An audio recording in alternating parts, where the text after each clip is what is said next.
The only time our son called during the week of Elaine's surgery, he asked me to make his car payment. He did ask about his mother first. "How's Mom?" "She's awake," I said. They took out the, "Good, good."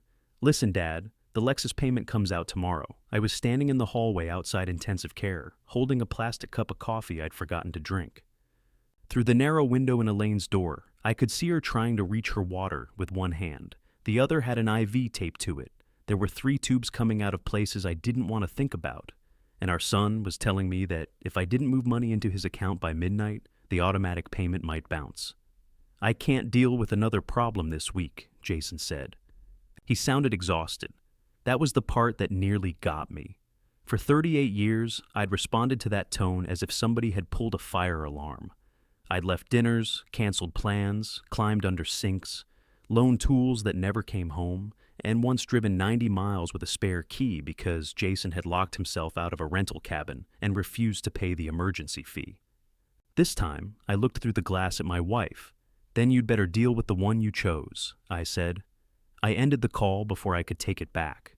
6 days earlier, Elaine stood in our kitchen labeling things that did not need labels. Chicken soup, I read from the strip of blue painter's tape stuck to a clear container full of chicken soup. "That one's for the freezer." You wrote freezer on it too. "You put chili in the refrigerator last Christmas." It was one time. It grew a personality, Walter.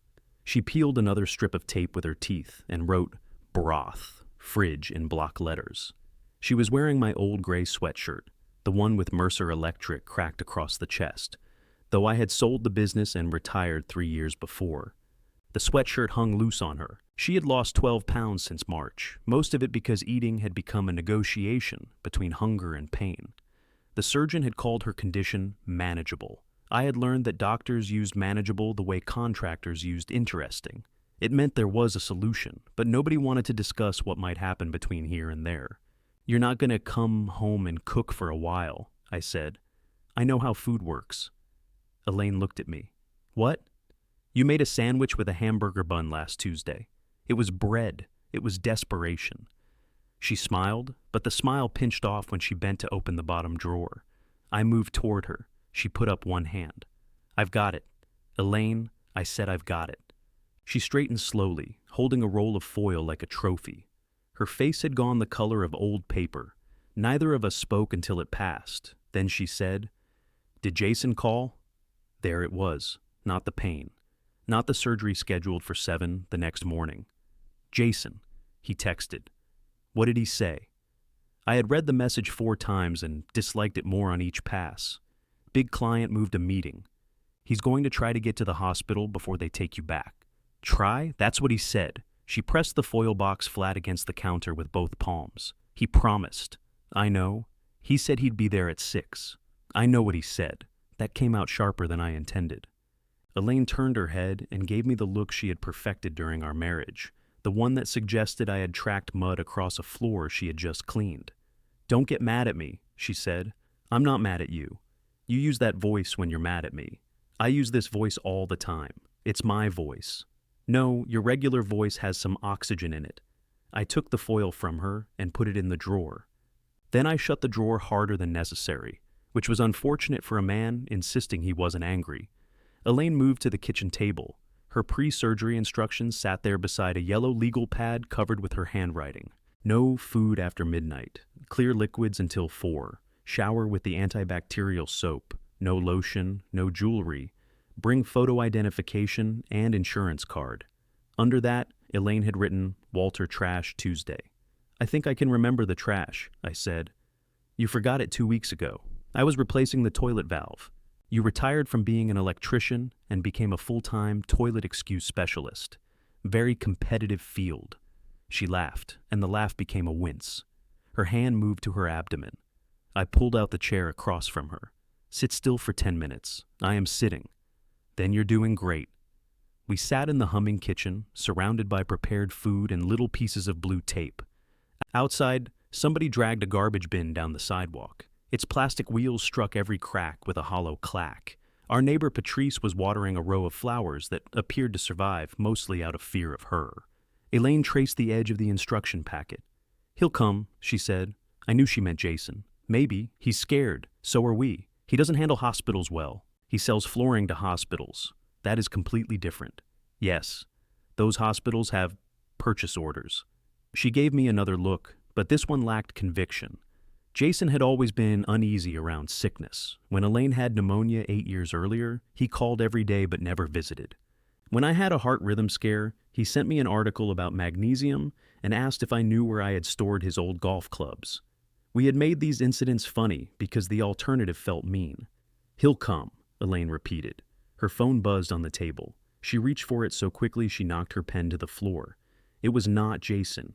It was June Fletcher, a woman Elaine had worked with for 22 years at the county library.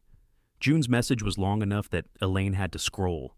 "She wants to bring us a casserole," she said. "Tell her we have 12 pounds of labeled chicken." She also offered to drive me to my follow-up. "I'll drive you, I know." That's what I told her. "You could have just said thank you." "I did say thank you." "You said no, thank you. That's thank you wearing a locked door." Elaine stared at me. "Since when are you the expert on accepting help? I read an article about magnesium." I pointed at her. That was good. Her phone buzzed again. This time Jason's name appeared. She read the message and I watched her face rearrange itself before she handed me the phone. "Can't make morning. Meeting too important." "We'll come by after. You got this, Mom. Love you." The little red heart at the end made it worse. I set the phone down carefully. "He's coming after," Elaine said. "That's what it says. You don't have to repeat it like you're reading testimony." I didn't say anything. "You managed to say plenty." She stood, gathered the papers, and aligned their edges by tapping them against the tabletop. Elaine had been doing that since I met her. Receipts, napkins, church bulletins, anything with corners. When the world got disordered, she made a neat stack. "He has a job," she said. "People can't always drop everything." I dropped a service call when he sprained his ankle at 32. "You own the company," which meant nobody paid me when I left. "He didn't ask you to go." He called me from the urgent care parking lot. He was worried. He wanted me to drive his car home. The word car hung between us. The Lexus was a black SUV with cream-colored seats Jason was forever worried about staining. 2 years earlier, when commercial flooring contracts had dried up, he'd asked me to cover 3 payments. He had sat exactly where Elaine was sitting now, shoulders slumped, embarrassed enough that I felt embarrassed for him. "I'm not asking for a bailout," he'd said. "I just need breathing room." 3 payments became 5. Then commissions were delayed, a client defaulted, the furnace needed replacing, and Mallory's dental work cost more than expected. Every month arrived wearing a different hat, but underneath it was the same month. The payment was due again Friday. Elaine glanced toward the refrigerator, where I kept a paper calendar, even though she said paper calendars were for people resisting civilization. "Car," Jason was written in her neat blue ink on Friday's square. "I moved the money yesterday," I said. She looked relieved.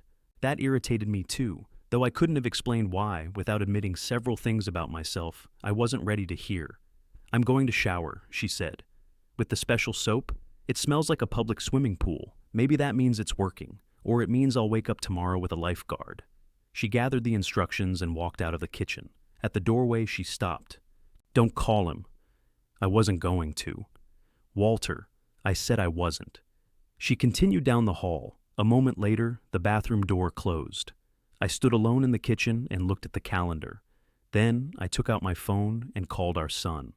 Jason answered on the 5th ring with road noise behind him. "Hey, Dad, everything okay?" That question had become his greeting. It saved time. If everything was okay, we had no reason to be calling. "Your mother saw your text."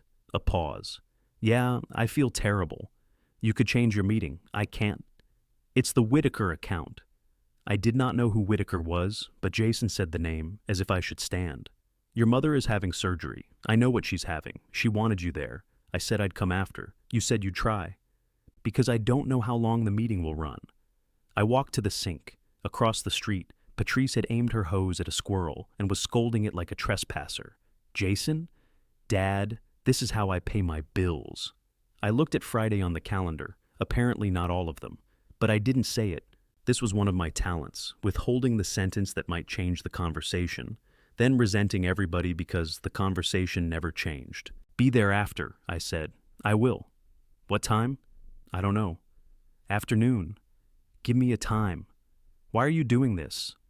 "Doing what?" making me feel like garbage the night before Mom's surgery. I gripped the edge of the sink. There were a dozen answers available. I chose the one that required nothing from either of us. "Drive safe," I said. He exhaled. "Tell Mom I love her. You can tell her." "I will. Tomorrow." We hung up. At 5 the next morning, our house was dark except for the kitchen light. Elaine came down wearing loose black pants and the blue cardigan June had given her when she retired. She carried an overnight bag that I had packed and she had repacked. "You put 6 pairs of socks in here," she said. "Your feet get cold." "I'm staying 2 nights. You have 2 feet. That math does not help you." I took the bag. She checked the stove twice, though we hadn't used it. At the front door, she turned back toward the silent rooms. I thought she had forgotten something. Instead, she said, "Maybe don't tell Jason they're taking me back until after his meeting." I opened the door. Cold air moved into the house between us. Why would we do that? So he doesn't worry. I looked at my wife, dressed for surgery, asking me to protect our adult son from the inconvenience of being afraid. Then she stepped past me toward the car, and I followed, carrying the bag with all those unnecessary socks. The hospital parking garage was already half full, which seemed unreasonable at 5:40 in the morning. I circled the second level twice before Elaine pointed to a space I had passed. "That says compact. Our car fits. It fits in the sense that toothpaste fits back in the tube if you work at it long enough." She folded her hands in her lap while I tried the next level. The dashboard made her face look green. At a stop sign nobody else could see, I reached over and touched her knee. "You all right?" "I'm wearing no deodorant and haven't had coffee. Even if the surgery goes perfectly, this is the worst morning of my life." "Good. You're still complaining." Was there concern I'd stop? No. I found a space beside a concrete pillar. Elaine opened her door, looked at the narrow gap, and closed it again. "You'll have to move. You can get out my side. I have abdominal pain, Walter. I'm not storming Normandy." I moved the car. Inside, the hospital had the strange nighttime brightness of a grocery store during a power outage. Everything was lit, but nothing felt awake.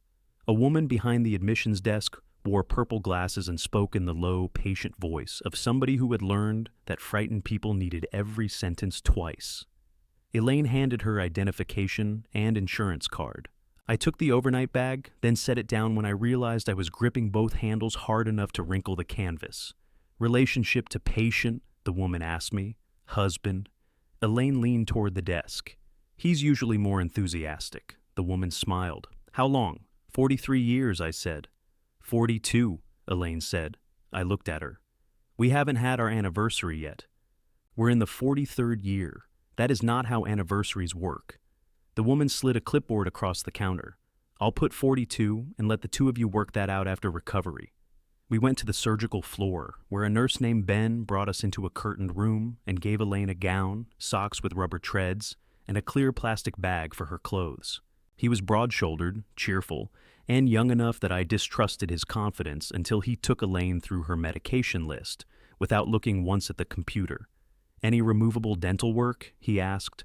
"All of mine's permanent. Contacts? No? Jewelry?" "She left her wedding ring at home," I said. Elaine looked down at her bare hand. "I feel naked without it." "You are wearing a gown that opens in the back." "Thank you, Walter."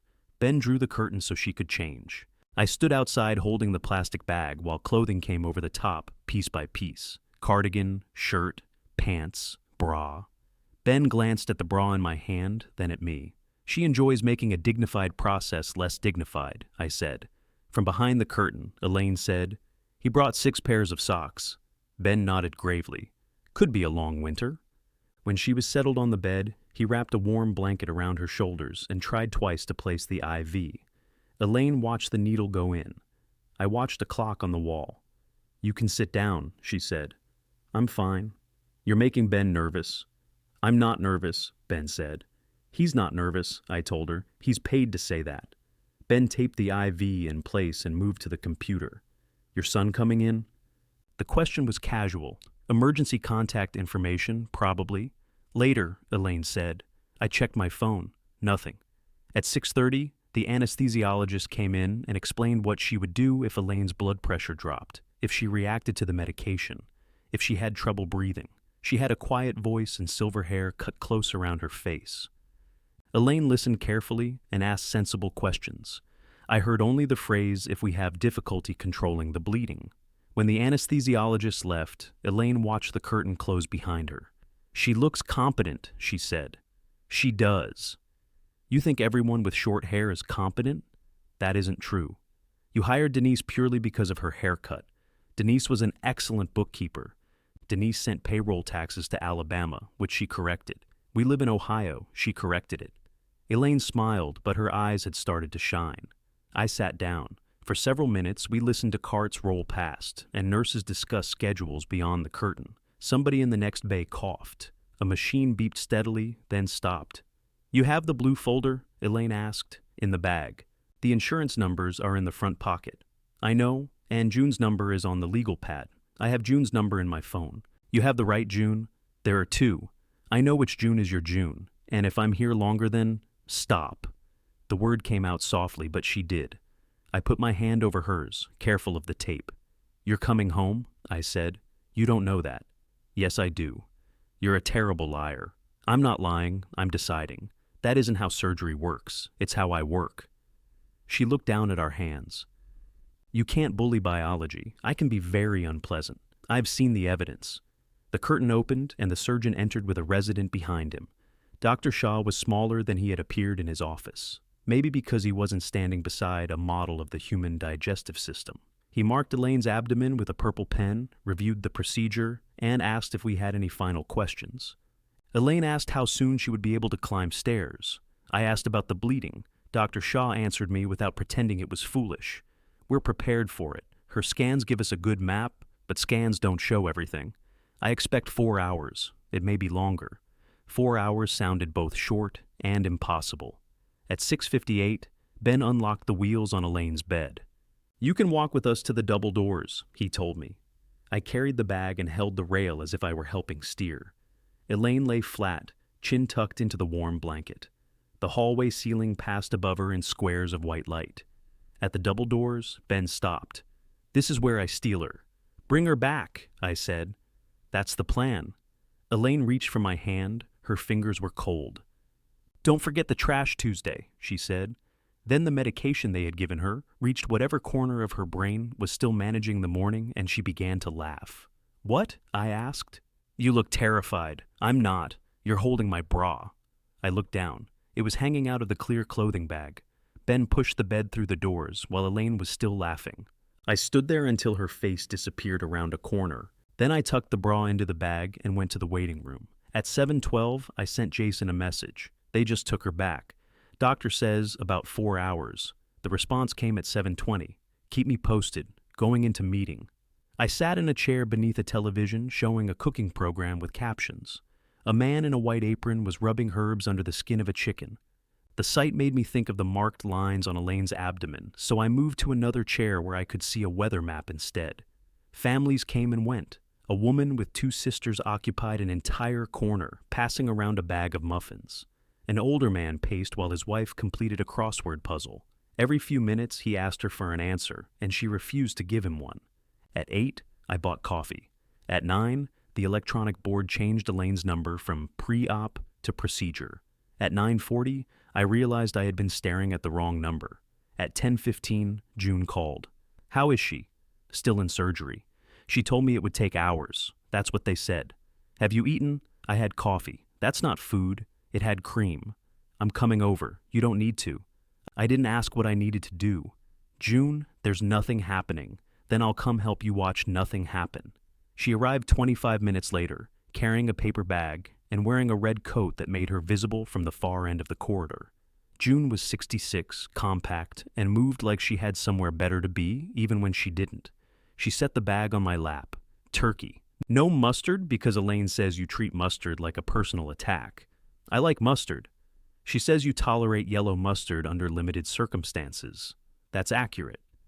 June sat beside me and took out her knitting. She was making something green and rectangular. "What is that?" "I don't know yet."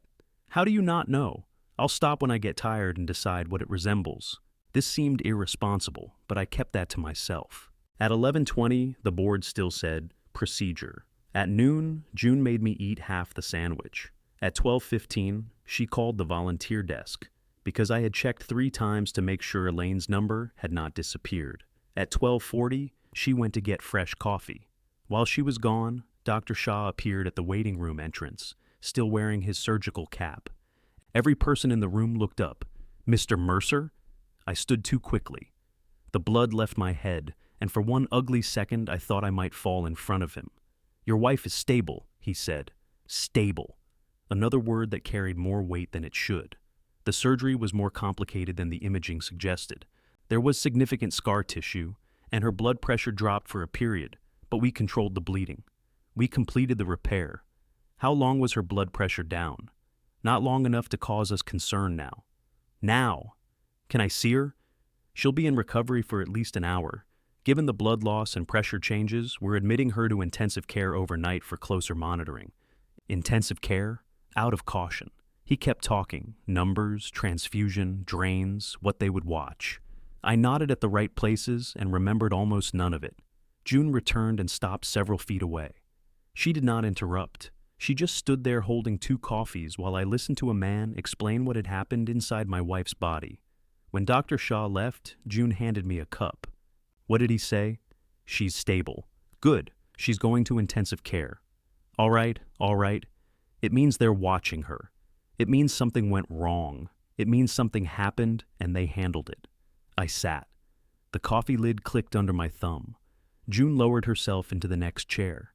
"Call Jason. He's in a meeting. His mother is in intensive care." I took out my phone and stared at our last 2 messages. Going into meeting. I typed that the surgery was over, there had been complications, and Elaine would spend the night in intensive care. Then I deleted complications because I could hear her asking me not to worry him. I put it back because it was true. Jason responded 8 minutes later. "That sounds scary. Is she awake?" "Not yet," I wrote. The 3 dots appeared, vanished, appeared again. "Glad she's okay. Call later." Then a thumbs up. I looked at it until the screen went dark. June's knitting needles moved beside me, a soft wooden clicking in the long room. "Is he coming?" she asked. "He said he'd call." "That isn't what I asked." I slid the phone into my pocket. "No," I said, "it isn't." The recovery nurse found me 40 minutes later and led me through a locked door into a room divided by curtains. Elaine lay under heated blankets with an oxygen tube beneath her nose. Her face looked unfamiliar without expression in it. A machine beside her displayed numbers in green and yellow. I immediately began trying to decide which ones were bad. "You can touch her," the nurse said. "I know." Apparently I had been standing there with my hands at my sides. I put my palm against Elaine's forearm. Her skin felt warm, but the warmth came from a quilted plastic cover that inflated and deflated over her body. "Elaine?" Her eyelids moved. "Walter? I'm here. Did it happen?" "It happened." She swallowed, frowned, and whispered, "Did they fix it? They fixed it." I said this with more certainty than Dr. Shah had, because marriage sometimes required you to edit for clarity. Her hand shifted beneath mine. "Jason? He knows you're out. Is he here?" "He's at work." I felt June watching from the other side of the bed. Elaine's eyes closed before I could tell whether she had heard me. The nurse checked the clear bags hanging from 2 metal hooks and asked Elaine to rate her pain. Elaine said 4. Her toes curled under the blanket. 6, I said. The nurse looked at her. 6, Elaine admitted. "She lies downward," I said. "I don't want to be foggy. You're asking if surgery happened. I think the fog is already here." The nurse adjusted something on the IV. Elaine opened her eyes just enough to look annoyed at me, which did more for my breathing than any number on the monitor. We were allowed only a few minutes before they took her upstairs. I followed the bed until another set of doors stopped me. A woman at the intensive care desk told me they needed 30 minutes to get her settled. 30 minutes became 50. June stayed. She sat beside me in a hallway with no windows and finished enough of the green rectangle to decide it might be a scarf. I kept checking my phone, though I had turned the volume all the way up. At 3:20, Jason texted. "How is she?" I called him instead. He didn't answer. I left a message saying Elaine was awake and asking him to call me. Then I called our house to hear whether the answering machine still picked up, which made no sense because nobody was there. Elaine's recorded voice told me to leave my name and number. I listened until the beep and hung up. "You should call Neil," June said. "No, that was quick. He lives 2 hours away. So, There's nothing he can do. June wrapped the green yarn around 2 fingers. You've got a very specific idea of what people are for. I looked at her. What does that mean? It means if they can't fix a pipe, drive a car, or hand you test results, you don't see much reason to call them. Neil and I talk. When? Christmas. That isn't talking, that's observing a federal holiday. I stood when the intensive care doors opened, but it was a man carrying a cardboard drink tray. June had met Neil 4 times in her life and disliked him twice. That did not prevent her from having opinions about our relationship. Nothing prevented June from having opinions. If she had been present during the creation of the universe, she would have suggested moving the sun 6 inches to the left. My brother knows Elaine's having surgery, I said. Then let him decide what to do with the information. He'll turn it into a production. Maybe you need a production. I need them to let me in. June put her knitting away. Fine, I'll call him. You don't have his number. Elaine does. You are not going through my wife's phone. I don't need to. She put it on the legal pad. I stared at her. June gave me a pleasant smile. The legal pad was in the blue folder, which was in the front pocket of the overnight bag beside my chair. Elaine had apparently prepared for all possible outcomes, including my stubbornness being subcontracted to June. I'll call him, I said. Neil answered on the second ring. You out? He asked. No. Elaine is? Oh. How'd it go? She's stable. There was a short silence. What does that mean? He asked. I told him about the blood loss, the drop in pressure, and intensive care. Saying it aloud made my mouth dry. I'm coming, he said. You don't have to. Okay. I heard you. I'm still coming. I don't know how long she'll be in here. Walter, I'm not ordering a pizza. I don't need an estimated delivery time. He hung up before I could argue. June looked pleased with herself. Don't, I said. I'm knitting. You're gloating with yarn. At 4:10, a nurse took me to Elaine's room. There was a recliner in one corner, a sink, and an entire wall of equipment. Elaine looked smaller there than she had in recovery. The tubes running from beneath her blanket disappeared into plastic containers clipped to the bed.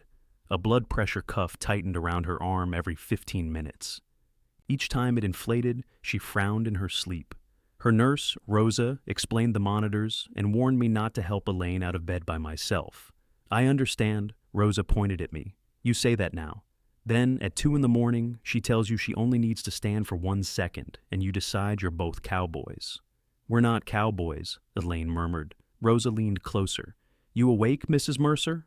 Unfortunately, that's what I like to hear. Elaine turned her head toward me. Did you call Jason? Yes. Is he coming? He hasn't called back. Her lips pressed together. Your brother? She asked. He's on his way. That surprised her awake. Neil, there's only one brother. What did you tell him? The truth. She studied me, as if the medication had caused me to change color. June came in long enough to kiss Elaine's forehead, placed the unfinished green object on the windowsill, and announced she was going to our house to take the labeled soup out of the freezer. It belongs in the freezer, Elaine said. I'm taking 1 container home, heating it, and bringing it back to Walter. The lid will warp in the microwave. I'm 66 years old, Elaine. The lid doesn't know that. June left with our house key and instructions I knew she intended to ignore. Neil arrived just after 6, wearing jeans, work boots, and a brown canvas jacket that made him look like he had come to repair the intensive care unit. He was 4 years younger than me, with more hair and less patience. He stopped in the doorway when he saw Elaine. Hey, beautiful, he said. Elaine smiled faintly. You look old. Good drugs? The best. Neil kissed her cheek, then put one hand on my shoulder. He didn't ask why I hadn't called sooner. That made it worse. He sat on the opposite side of the bed and told Elaine about getting lost in the parking garage. She told him Walter had done the same thing without actually getting lost. For 10 minutes, they discussed my parking as though it were a degenerative condition. At 6:45, my phone rang. Jason. I stepped into the hall to answer. Hey, he said. Music played somewhere behind him. Sorry, crazy day. How's Mom? She's in intensive care. Still. She just got here a few hours ago. Oh. Right. Is she okay? They're watching her blood pressure. She lost blood. But the surgery worked? That's what they believe. Okay, good. I waited. He said, I'm on my way to dinner with Mallory. Her regional manager's in town, and it was already set up. I could come after, but it'll probably be late. Visiting hours end at 8. I thought intensive care didn't have regular hours. I looked through the glass panel in the door. Neil was pouring water into a cup, while Rosa adjusted Elaine's pillows. They end at 8 for visitors who are healthy enough to go to dinner. What's that supposed to mean? It means come now or come tomorrow. Dad, I'm calling to check on her. She asked for you. He went quiet. A car horn sounded near him. I'll come tomorrow morning, he said. What time? Before work. What time, Jason? I don't know. 8? She'll be awake at 8. You don't know that. No, I don't, he sighed. Why are you making everything harder? That sentence landed strangely, maybe because I had spent the day watching Elaine's blood pressure rise and fall on a screen, maybe because I had 6 pairs of socks in a bag, a stranger's turkey sandwich hardening in my stomach, and my brother sitting beside my wife after driving 2 hours without being asked twice. I'll tell her you called, I said. Tell her I love her.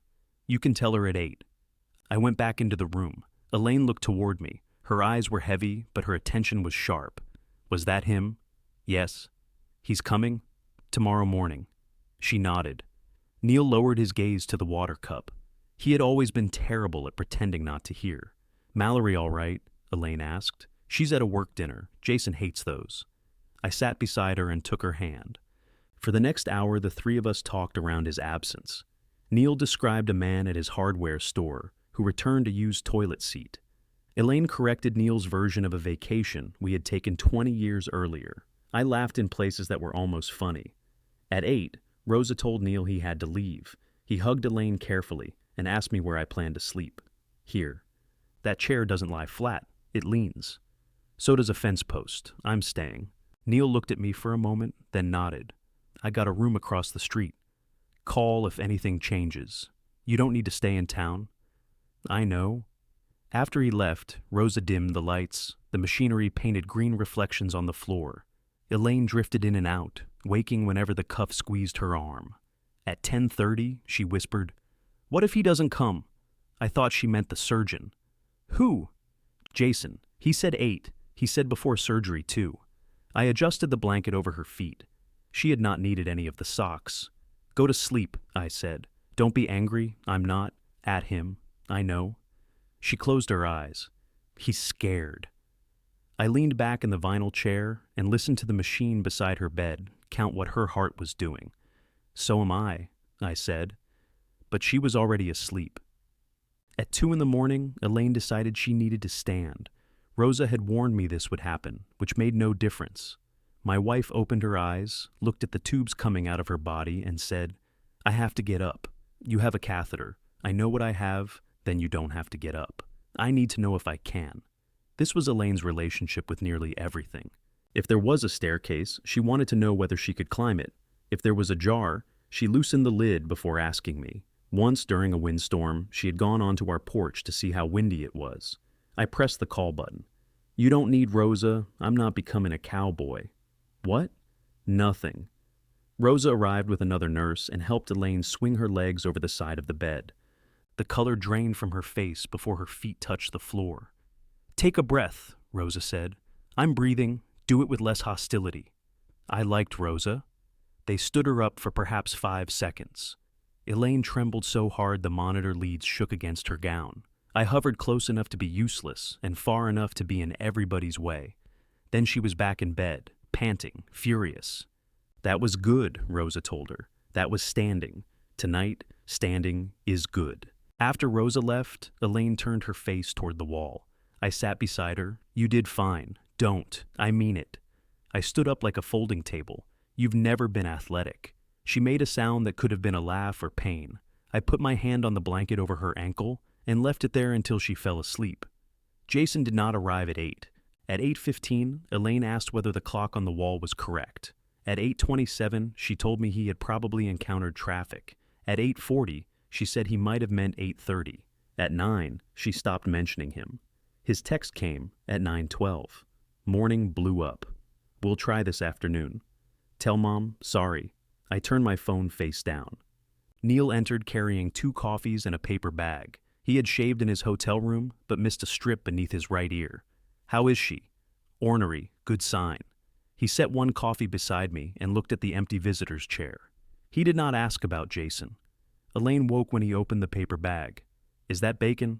Breakfast sandwich. They won't let me eat. Neil put the bag behind his back. This is a hat. You've always been a bad liar. They may move you out of intensive care, I said, which was both true and an attempt to save my brother's breakfast. Dr. Shaw came by before 10 and said her blood count had stabilized. If she could walk, tolerate liquids, and produce several bodily functions he discussed with the enthusiasm of a man reviewing baseball statistics, she could transfer to a regular surgical floor. When can I go home? Elaine asked. Let's get you upstairs first. That wasn't my question. No, he said pleasantly. It was your ambition. By noon, she had a room on the 5th floor with a view of the parking garage. Neil stayed through the transfer, then stood beside the bed, twisting his keys around one finger. I should head back, he said. Marcy's covering the store, but she thinks a torque wrench is a kind of dance. Thank you for coming, Elaine said. He shrugged. I got free hotel soap. She reached for his hand. I mean it. I know. Neil looked at me. Call me. I will. Before the funeral. Elaine frowned. Whose funeral? His. I'm planning ahead. When he hugged me, I became aware that we had not done that since our mother died 11 years earlier. Neil slapped my back twice, then left before either of us could make it strange. It was already strange. That afternoon, Patrice arrived with clean clothes for me in a reusable grocery bag and a list of complaints about our house. Your thermostat was set at 73. Elaine gets cold. Your refrigerator makes a clicking sound. It has always clicked. There's a newspaper on your porch. I've been here. I picked it up. You're welcome. She wore a purple sweater and large gold earrings that moved when she talked. Patrice had lived next door for 14 years. I knew how to reset her breakers, sharpen her mower blade, and remove a raccoon from her garage. Until that day, I had not known she knew where we kept our spare key. June gave it to me, she said. Apparently our house is public property now. Your wife is in the hospital. Territorial behavior is unattractive. Elaine smiled from the bed. You see why I like her. Patrice took a small jar of hand lotion out of her purse and rubbed it into Elaine's feet, careful around the hospital socks. Elaine let her do it. I watched with the peculiar jealousy of someone discovering his wife could be cared for by other people. Jason been in? Patrice asked. Elaine's toes tightened. He's working, I said. Patrice kept rubbing lotion into one heel. That wasn't my question. I was beginning to think all the women in Elaine's life had attended the same training. He'll come, Elaine said. Patrice glanced at me once, then changed the subject. Jason did not come that afternoon. Mallory sent flowers on Wednesday morning. White roses and yellow daisies arrived in a glass cube with a printed card addressed to Ellen. Elaine read it and laughed until she held her incision. Stop laughing, I said. I'm trying. You'll tear something. Ellen appreciates your concern. The card said, thinking of you and sending healing energy. Love, Mallory, and Jason. Mallory ordered these, Elaine said. How can you tell? Jason thinks daisies are cheap. I moved the flowers to the windowsill beside June's green knitting, which had become a scarf and then been abandoned because, according to June, the yarn had developed an attitude. Elaine's recovery came in inches. She walked 6 steps with a metal walker, then 12. She drank broth and threw it up. She slept for 20 minutes at a time and woke disoriented, asking whether we were home. I learned how to empty the drains attached beneath her gown. The first time, my hands shook. Do you need the nurse? Elaine asked. No. You look gray. It's the lighting. You installed lighting for 35 years. Find another excuse. I measured the fluid, wrote the amount on the chart, and washed my hands twice. Elaine watched me from the bed. This isn't what you signed up for, she said. What did I sign up for? I don't know. Better-looking breasts and regular meals. The meals were never guaranteed. She smiled, then her face changed. What? Nothing. Pain? She shook her head. What, Elaine? He hasn't even called me. I could have protected him. He was busy. He was scared. He thought she needed rest. I had said all of those things before, sometimes before Jason had the chance to invent them himself. I know, I said. She turned toward the window. A transport cart squeaked past in the hallway. Somewhere down the corridor, a man argued with a vending machine. I sat beside my wife and let the truth remain in the room without trying to make it prettier. Thursday morning, the physical therapist had Elaine walk to the nurse's station and back. Halfway there, she whispered, "I hate her." The therapist, a cheerful woman named Colleen, was standing 6 inches away. "I can hear you," Colleen said. "Good. Use the walker, not your husband. He's wider." "I am right here," I said. By the time we returned to the room, Elaine was sweating. Colleen praised her progress and said discharge might be possible Friday if she managed the stairs in the therapy room. After she left, Elaine slept. I went downstairs, bought coffee, and discovered I could no longer taste it. June came at noon with soup from our freezer. She had transferred it into one of her own containers. "Your lid survived," I told her. "I didn't microwave the lid, Walter. I'm just reporting the outcome." She made me eat at the small table beneath the window. Elaine woke long enough to take 3 spoonfuls, then asked June to tell her about the library. For half an hour they discussed people I had never met, as if I should know which one wore too much perfume and which one had been caught hiding mystery novels behind the gardening books. At 1:30, June left for a dentist appointment. At 2, Elaine asked for pain medication. At 2:15, my phone rang. Jason's name appeared on the screen. For one stupid second, relief rushed through me. He was finally calling his mother. Maybe he was downstairs. Maybe he had spoken to a doctor. Maybe whatever had kept him away had loosened its grip. I stepped into the hallway before answering. "How's Mom?" he asked. "She's awake. They took out the catheter this morning, and she walked too." "Good, good." "Listen, Dad, the Lexus payment comes out tomorrow." I said nothing. "I checked the account," he continued. "You haven't transferred it yet. I've got a couple other withdrawals pending, so if the payment hits first, it's going to bounce." Through the narrow window in the door, I saw Elaine reaching for her water. The cup stood on the rolling table a few inches beyond her fingers. "Dad?" I watched her try again. "I've been dealing with the Whitaker mess all week," Jason said. "Mallory's on me about everything at home. I can't deal with another problem this week." There was no anger in his voice. That would have been easier. He sounded tired and trusting, certain I would move the obstacle because that was what I did. "Then you'd better deal with the one you chose." The silence on the line lasted long enough for me to hear the hospital ventilation above my head. "What does that mean?" "It means I'm not making the payment." "Because I didn't visit?" "Your mother had surgery 4 days ago, and this is the first time you've called. I texted you. You sent me a thumb. I was checking on her through you. No, you were checking whether I needed anything from you. That's not fair." I opened Elaine's door, went inside, and moved the water within her reach. Jason was still talking. "You can't spring this on me the day before it's due. I didn't take out the loan. You agreed to help. I agreed to 3 months. Dad, please don't do this right now. Right now." As if there would be a more convenient moment for him to become responsible for his own life. "I have to go," I said. "Wait, are you serious?" I ended the call. Elaine held the cup with both hands. "Was that Jason?" "Yes. Is he coming?" I put my phone in my pocket. "No," I said. "He isn't." Elaine lowered the cup. "What did he want?" "A favor." "What favor?"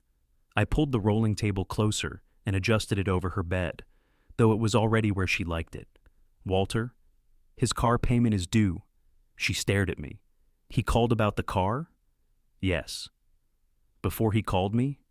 "He didn't call you." The muscles around her mouth tightened. For a moment, anger gave her face back its color. Then she looked down at the cup in her hands. "Did you transfer it?" "No." "When will you?" "I won't." Her eyes lifted. "What did you tell him?" "The payments are over." "You did that now?" "Yes." "While I'm here?" "He called while you're here." "That isn't what I mean." "I know what you mean." My phone buzzed in my pocket. Then again. I did not take it out. Elaine placed the cup on the table with great care. "We should have discussed it. We have discussed it. We've discussed it every month for 2 years. We discussed stopping eventually. Eventually is what we call something when we don't intend to do it. You made a decision for both of us. It comes out of my retirement account. Our account. Fine. Our account. It isn't coming out." Her face changed again, and I saw how much strength the conversation was costing her. Anger might have made her look healthier, but it didn't make her healthy. I pulled the blanket higher over her legs. Don't tuck me in because you want me to stop talking. I'm tucking you in because your feet are cold. You always do something useful when you don't want to answer. That's not true. You remodeled the downstairs bathroom during our argument about your mother. The tile needed replacing. It needed replacing for 6 years. Apparently, resentment is an excellent adhesive remover. My phone buzzed a third time. Elaine nodded toward my pocket. Answer him. No. He's probably panicking. That is what happens when a bill is due and you don't have the money. You don't have to sound pleased. I'm not pleased. You sound like you are. I sat in the visitor's chair. Our son called after 4 days because he needed money. You're lying in a hospital bed and you're worried that I've hurt his feelings. I'm worried that you're using me to do something you already wanted to do. The words landed cleanly. Outside the room, a meal cart rattled over a threshold. A nurse laughed at something down the hall. I looked at Elaine's drainage bag hanging from the side of the bed, because it was easier than looking at her. I did want to stop, I said. I know. So did you. Yes. Then what are we arguing about? That you waited until you were furious and made me the reason. You are the reason. No. Her voice was quiet. His car is the reason. The money is the reason. The fact that we've both been lying to ourselves is the reason. Don't turn my surgery into a weapon and call it devotion. I leaned back. Elaine closed her eyes. I'm glad you said no. You have a strange way of showing it. I'm also angry you said it without me. Both things sat there between us. I wanted one of them to cancel the other. They refused.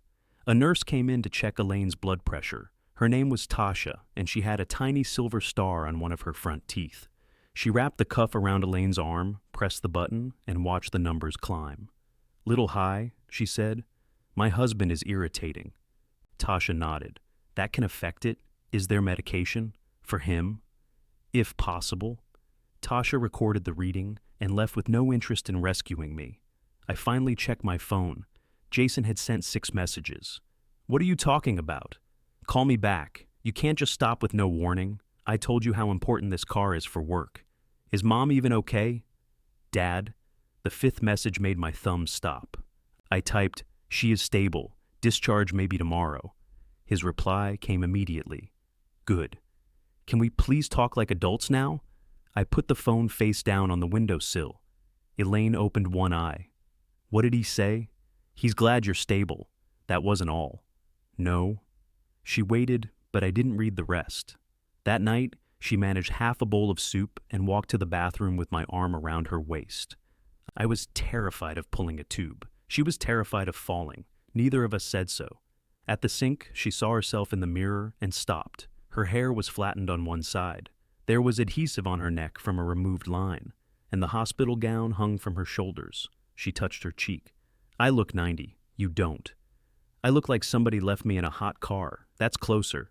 She caught my eye in the mirror. You are terrible at this. At what? Reassurance. You're alive. That is not the same as attractive. It is currently more important. I helped her back to bed. She leaned against me more heavily than she had on the way there. When she was settled, she reached for my wrist. Don't fight with him at the hospital. I don't plan to. You never plan to fight. You just wait until someone gives you a good opening. He isn't coming. She let go of my wrist. We both heard what that meant. Friday morning, Colleen took Elaine to the therapy room to practice stairs. There were 4 wooden steps with railings on both sides, the sort of thing that looked harmless until the person you loved stood at the bottom of it gripping a cane. One at a time, Colleen said. Up with the stronger leg. They're the same age, Elaine said. Your stronger leg, Mrs. Mercer. I know. I dislike motivational language. I stood behind her while she climbed. On the 3rd step, her knee buckled. My hands moved before Colleen told me not to grab her. Elaine caught herself on the rail. I'm fine, she said. Nobody answered. She reached the top, turned, and looked down at me with sweat shining along her hairline. There, she said. Now can I go home? Colleen smiled. Now you can go down. By 11, the discharge order was pending. I went to the cafeteria because Tasha said the pharmacy would need at least an hour, and Elaine said my hovering was changing the air pressure in the room. I had just paid for a bowl of soup when I saw Jason. He stood near the entrance in a navy blazer and open-collared white shirt, scanning the room. He had my height and Elaine's dark eyes. For a second, before he noticed me, He looked young and uncertain. Then his face set. He crossed the cafeteria without asking how his mother was. "You won't return my calls? I've been busy. I've been busy too, but apparently that doesn't count." I carried my tray to an empty table. Jason followed. "Sit down," I said. "I don't want to sit down." "Then don't." I removed the plastic lid from the soup. Tomato. I had ordered chicken. Jason planted both hands on the table. "The payment tried to come out this morning. I assumed it would. I had to move money from our household account. That sounds like a solution. It means our mortgage payment is short. Then move it back." "From where?" I stirred the soup, even though there was nothing in it to mix. Jason pulled out the chair and sat. "What is wrong with you? My wife had surgery. Mom had surgery. She is my mother. She's in room 512. I'm going up. You've been in the building 10 minutes. So far, you found the cafeteria." His jaw tightened. "I came to find you because you're the one refusing to act normal. Normal is the problem. This is because I missed a visit? This is because the only call you made all week was about a car payment. I told you why I couldn't come. You gave me a different reason every day. I have responsibilities. So do I. You're retired. There it was. Not cruel enough to be called cruel. Just careless enough to be true in the way he meant it. My time was open. My obligations could be moved. My wife's pain had happened during business hours. I set down the spoon. The payments are over. For how long? Over doesn't have a length." He leaned back as if I had shoved him. "You're going to ruin my credit to teach me a lesson. I'm not teaching you anything. I'm stopping. You agreed to help me. For 3 months. You kept doing it?" "Yes." "So I made decisions based on that. You made decisions based on the belief that I would never let you be uncomfortable." His eyes narrowed. Mallory was right. "About what?" "That you use money to control people." I almost laughed, but his face stopped me. There was enough truth in it to hurt. I had paid deposits without being asked, covered repairs before Jason could price them, and slipped money into situations where an honest conversation would have required more courage. Then I had expected gratitude to do the work of closeness. If Jason called after receiving help, I counted the call differently. "You may be right," I said. That was not the answer he expected. He looked away toward the serving line. "Then why are you doing this? For who? For all of us?" "No, it would be worse for you. Now that you're angry, you want me to feel it." My first instinct was to deny that. My second was to ask whether he imagined I had felt nothing. I took a breath. "I am angry," I said, "but I'm not paying for your car when you earn more than I ever did at your age. My income isn't steady. Then drive something that requires a steady income you actually have. I need that vehicle to meet clients. Do clients inspect the parking lot before they buy flooring? You don't understand my business. No, I understand the part where I pay for it." He stood. People at nearby tables had begun noticing us, so I lowered my voice. "Go see your mother. Does she know you did this?" I looked at him. "Did you two decide together?" he asked. "She knows?" That isn't what I asked. He had learned that move from her. "We didn't decide together." Jason gave one short nod. "Of course you didn't. What does that mean?" "It means you get to be the hero while everybody else deals with the wreckage." He pushed the chair in with unnecessary force. "Room 512, I said. "I heard you." He walked away from the table, passing the elevators without slowing. He went through the cafeteria doors and turned toward the main lobby. I sat in front of the wrong soup until the surface formed a dark red skin. When I returned upstairs, Elaine was dressed in the black pants and blue cardigan she had worn into the hospital. The clothes hung more loosely than before. Her overnight bag sat on the chair, repacked with the precision of somebody who had been waiting. "You saw him," she said. It was not a question. "How do you know?" "He texted me." I put the pharmacy bag beside her things. "What did he say?" "That you ambushed him in the cafeteria. He came looking for me. He says you called him irresponsible loud enough for strangers to hear." "I didn't use that word. He also says you don't care if he loses his job." "I didn't say that either." Elaine watched me. "Did he come up here?" I asked. Her expression answered before she did. "No." I looked toward the flowers on the windowsill. The white roses had started browning at the edges. The card to Ellen still leaned against the glass cube. Elaine pulled her cardigan closed. "I want to go home," she said. This time, when I picked up the bag, neither of us joked about the socks. The discharge nurse made me wheel Elaine to the curb, though Elaine insisted she could walk. "Hospital policy," the nurse said. "I walked downstairs this morning, 4 stairs. I could have done more. You called the therapist a cheerful sadist. That was praise. The nurse looked at me. Do not let her negotiate medication times. I'm sitting right here, Elaine said. Yes, ma'am, that's why I said it. While I brought the car around, Elaine waited in the wheelchair with the pharmacy bag on her lap. The late afternoon sun made her squint. She looked exhausted and determined to disguise it as irritation. I helped her into the passenger seat, arranged a pillow between the seatbelt and her incision, then drove out of the hospital lot as if the roads had been greased.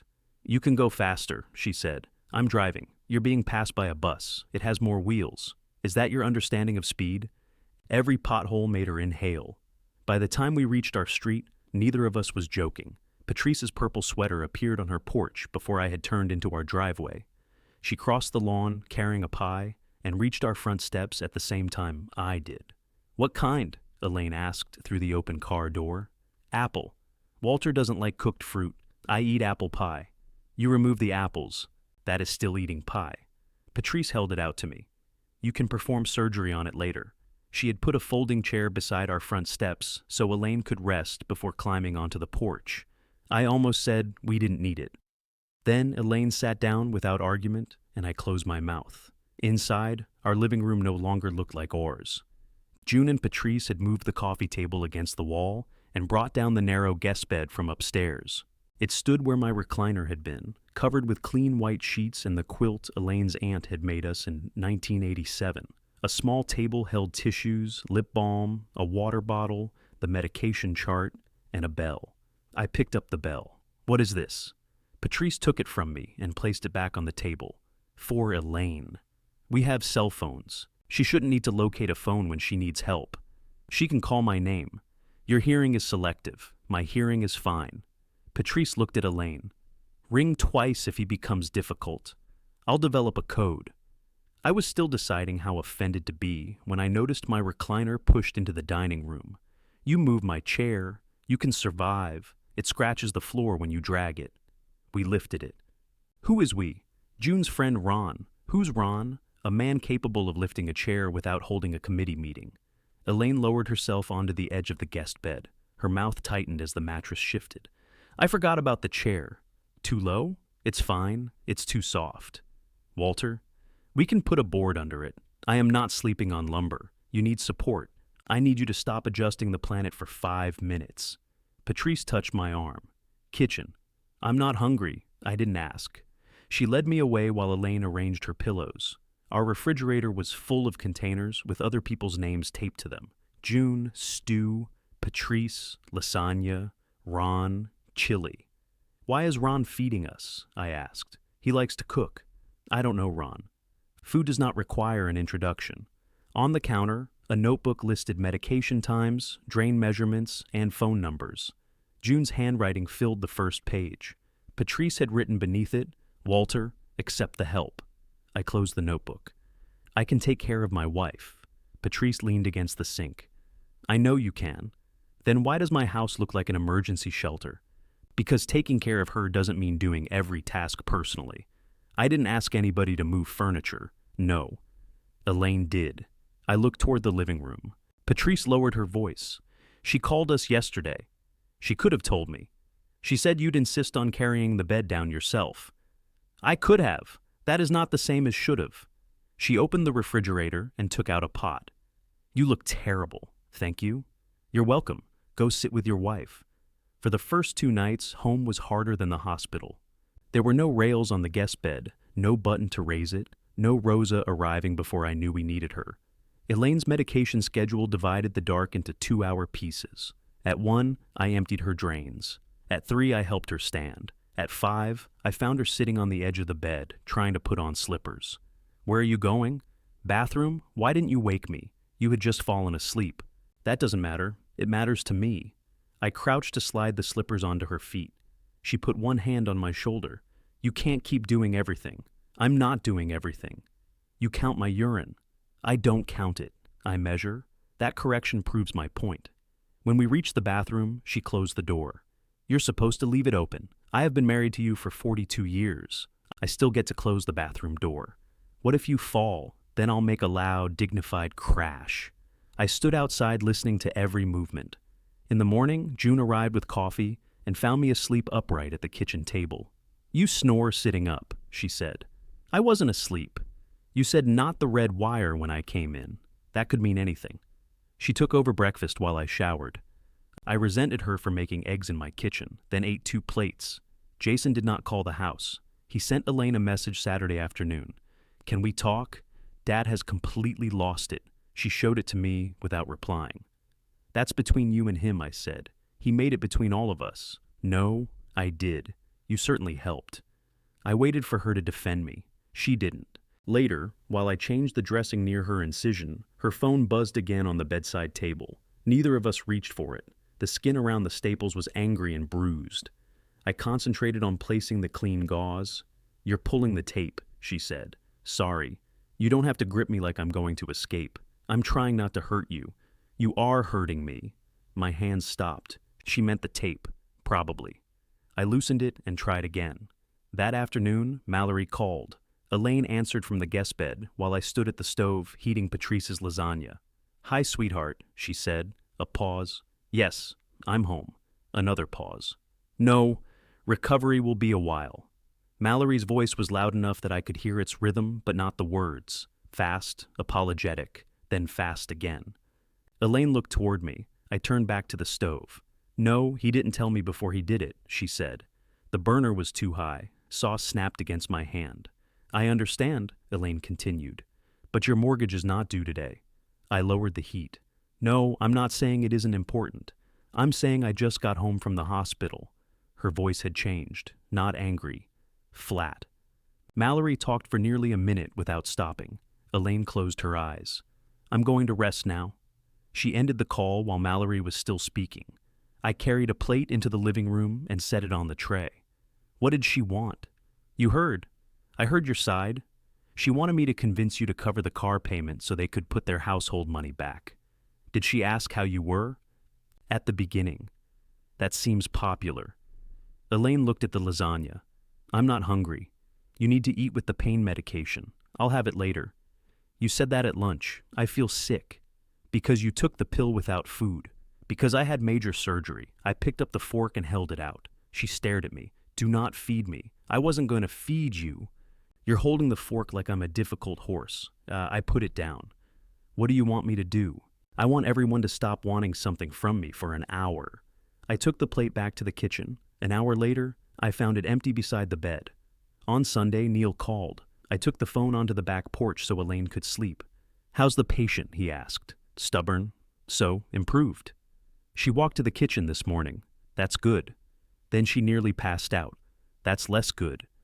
I could hear the bell above his hardware store door and a customer asking where they kept furnace filters. You should work, I said. Marcy can point at aisle 7 without me. A pause followed. Then Neil said, How are you? I'm not the one who had surgery.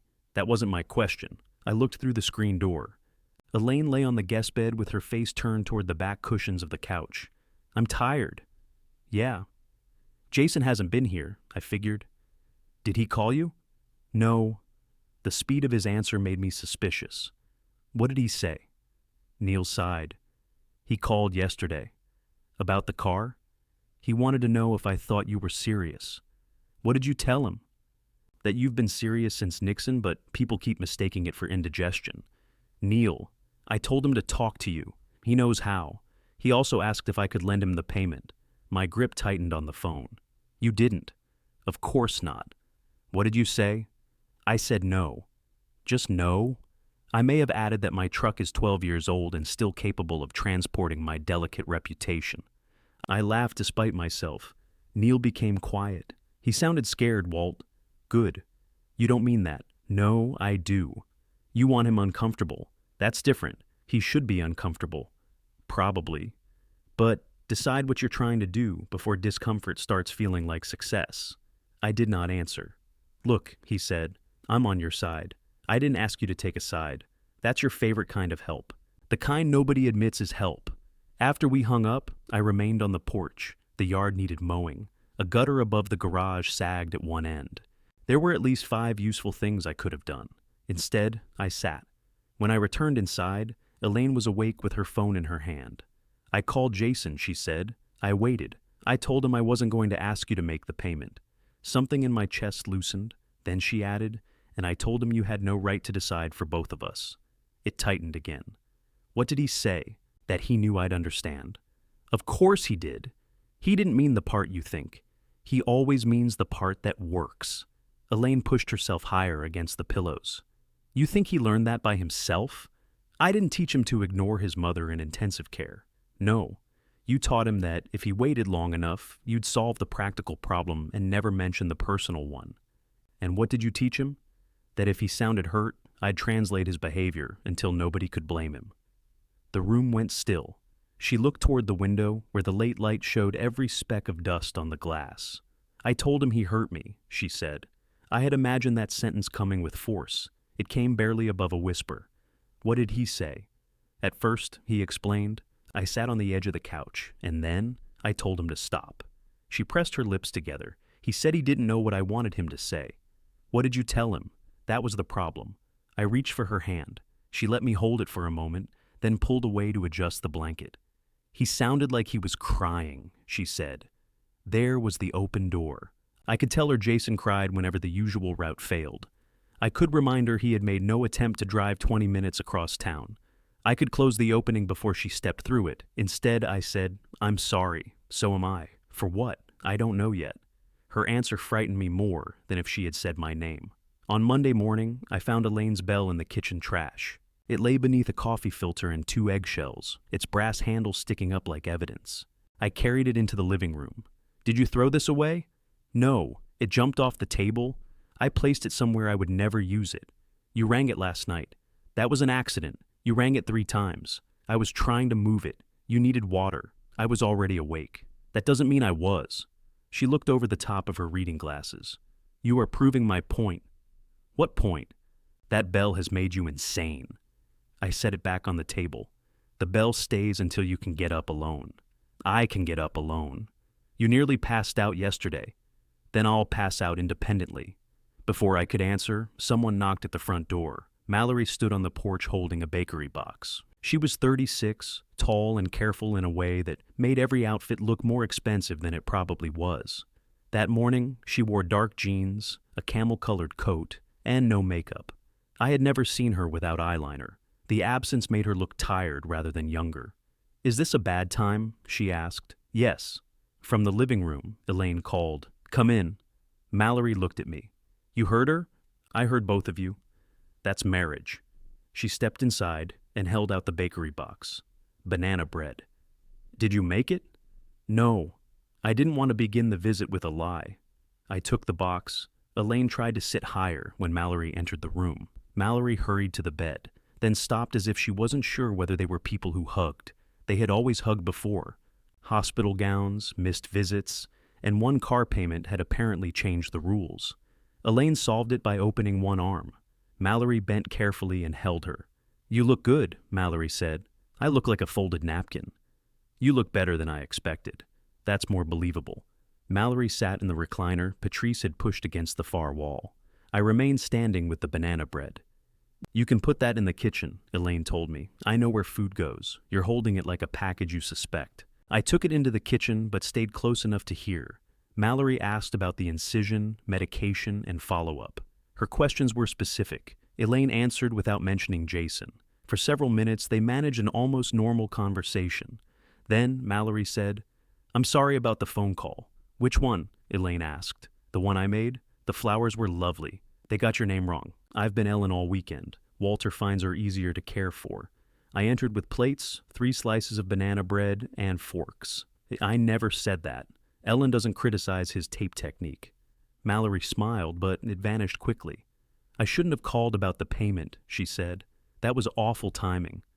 It was awful content, I said. Elaine gave me a warning look. Mallory folded her hands in her lap.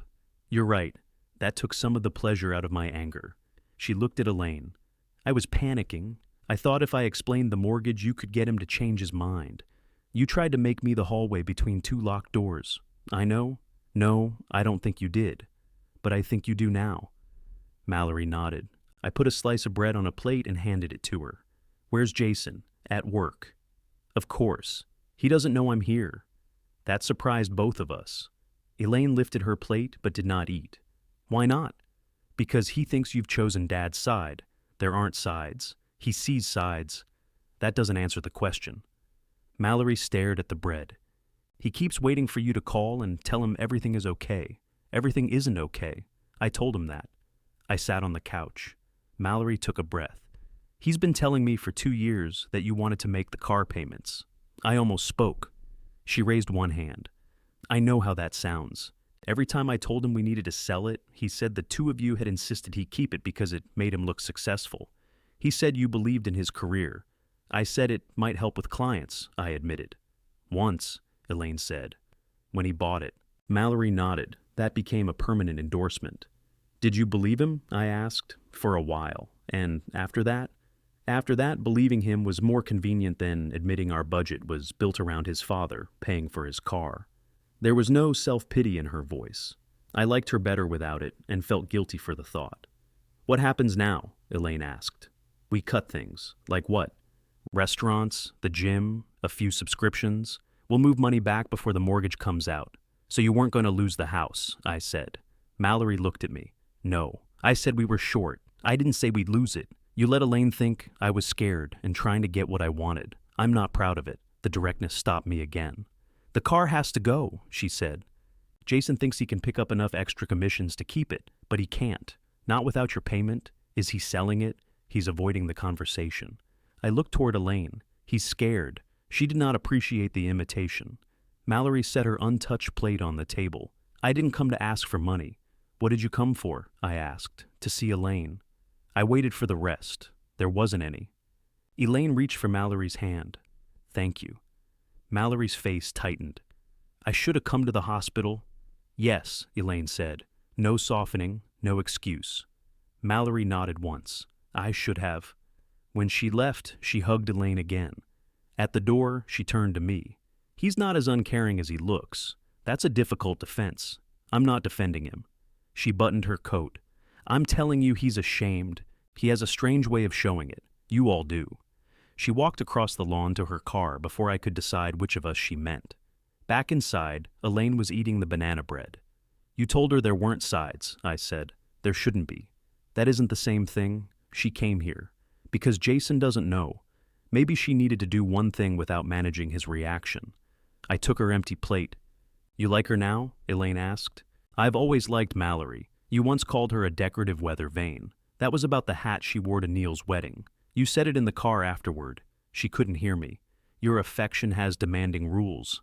In the kitchen, I wrapped the remaining bread and put it in the refrigerator. Elaine's comment followed me. I opened the door again, took the bread back out, and left it on the counter because refrigeration ruins banana bread. Then I became annoyed that I was thinking about banana bread, while my family changed shape in the next room. Elaine's first follow-up was Wednesday. I had placed a towel over the passenger seat, packed water, and written a list of questions for Dr. Shaw. At 8:30, June pulled into the driveway. I looked out the window. Why is June here? She's driving me. No, she isn't. Elaine was sitting on the edge of the bed tying her shoes. That sounds ominous for June. I'm driving you. I know you plan to. Plan to? I have the folder. I want June to take me. Why? Because I do. That isn't a reason. It is when an adult says it. I stared at her. She bent to tie the other shoe and stopped halfway, breathing through the pain. I knelt and finished the knot. Did I do something? She looked down at my hands. I need 3 hours where I am not your patient, she said. I don't treat you like a patient. You have a chart for my bowel movements. The doctor asked us to track them. You ask how I feel every 14 minutes. That isn't true. You timed my shower. You were in there too long. I was washing my hair. I thought you fell, so you unlocked the door. You didn't answer. I was rinsing. You could have said that. I had soap in my mouth because I was shouting that I was rinsing. The front bell rang. Elaine touched the top of my head. You have taken beautiful care of me. I sat back on my heels. But I'm disappearing inside your care. I stood slowly. My knees had become unreliable in ways I preferred not to discuss. You could have told me. I just did. You called June first. Yes. I carried the blue folder to the door. June waited on the porch wearing the red coat. Morning, she said. I handed her the folder. What's this? Insurance card, medication list, drain measurements, questions for the doctor. June opened it. You alphabetize the questions? They're grouped by subject. Of course they are. Make sure he looks at the redness near the lower incision. I'll make sure Elaine asks him about the redness. There's a difference? Yes. One of them is your wife. Elaine came out with her cane and paused at the step. I moved forward automatically. She put out a hand. I've got it. This time, she did. I stood on the porch while June drove her away. The house was silent without Elaine in it. Not peaceful. Silent. The guest bed took up half the living room. Medication bottles stood in a row. Her bell remained on the table even though she hated it. I picked it up and carried it to the trash. Then I returned it to the table. At 10, Neil called. Busy? He asked. Yes. Doing what? I looked around the room. I don't know. Come down to the store. I can't. Why? Elaine's at the doctor. Then you're free. I have things here. What things? I looked at the sagging gutter through the window. I need to fix something. That wasn't the question. I almost hung up. Instead, I drove to Neil's hardware store. The place smelled like lumber, fertilizer, and rubber floor mats. Neil stood behind the counter, wearing a green apron with Parker Hardware stitched over the pocket. Our last names were Mercer, but Neil had bought the store from Sam Parker 26 years earlier and never changed the name because he said paint was expensive. You came, he said. You called. I've called before. He handed me an apron. What's this? Marcy went to lunch. I need help unloading ceiling fans. I'm retired. I heard. Apparently it's made you delicate.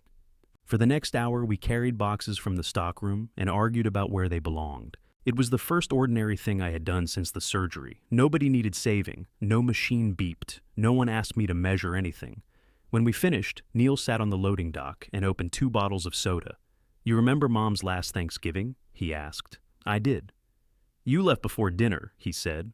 Jason's furnace went out. I know. It was 20 degrees. He had space heaters. They weren't enough. Neil picked at the label on his bottle. Mom asked if you were coming back every 15 minutes. I came the next morning. She was confused by then. I looked across the alley at a brick wall painted with an old tire advertisement. Why are you telling me this now? Because you're acting surprised that Jason thinks his emergencies outrank everybody else. The loading dock felt colder. I helped him. You chose him. There's a difference when someone else is waiting. I didn't know it was her last Thanksgiving. Neither did she. I set my bottle down. Neil did not apologize or soften it. He sat beside me, close enough that our shoulders nearly touched, and let me have the truth without leaving me alone with it. When my phone rang, I reached for it instantly. Elaine, I answered before the second ring. How did it go? Fine, she said. Dr. Shaw removed 1 drain. And the redness? Normal. Blood work? Walter. What? I called to ask if you want lunch. June and I are near the square. I looked at Neil. He raised his eyebrows. Yes, I said. A pause followed, brief but noticeable. Yes, what? Yes, I want lunch. When we met them, Elaine was seated by the diner window, her cane leaning against the table. She looked tired, independent, and pleased to see me. For the first time since she came home, I sat beside my wife without asking how much pain she was in. It took everything I had. At lunch, June ordered Elaine a bowl of chicken noodle soup and then spent 5 minutes removing the crackers from my side of the table because she said I was crumbling them too aggressively. I'm opening them, I said. You're punishing them. They're crackers. Then why are you angry? Neil took the packet from me and opened it with no difficulty. Age. We're 4 years apart. 4 good years.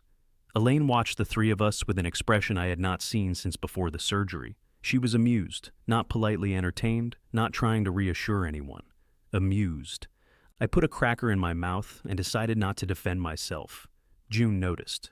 Are you choking? She asked. I'm eating. You got quiet. Apparently I'm not allowed to do that either.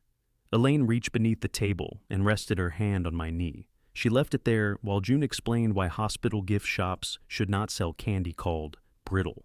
On the drive home, Elaine leaned her head against the seat and closed her eyes. You overdid it, I said. I knew you were saving that. I didn't say anything at lunch. You were vibrating. I was sitting still, internally. I stopped at a red light. Do you regret asking June? No. That answer still hurt, though less than it would have that morning. I like seeing you there, she added, I was invited. You came. The light changed. I kept both hands on the wheel. I'm sorry about Thanksgiving, I said. Elaine opened her eyes. What Thanksgiving? My mother's last one. She was quiet for several blocks. Neil told you. Yes. I told you not to go that day. Jason's furnace was out. He had 2 space heaters and a fireplace. I know that now. You knew it then. There are facts you possess and facts you permit to become conclusions. I had known about the heaters. I had not allowed them to mean I could stay. Why didn't you say anything after? I asked. I did. I don't remember.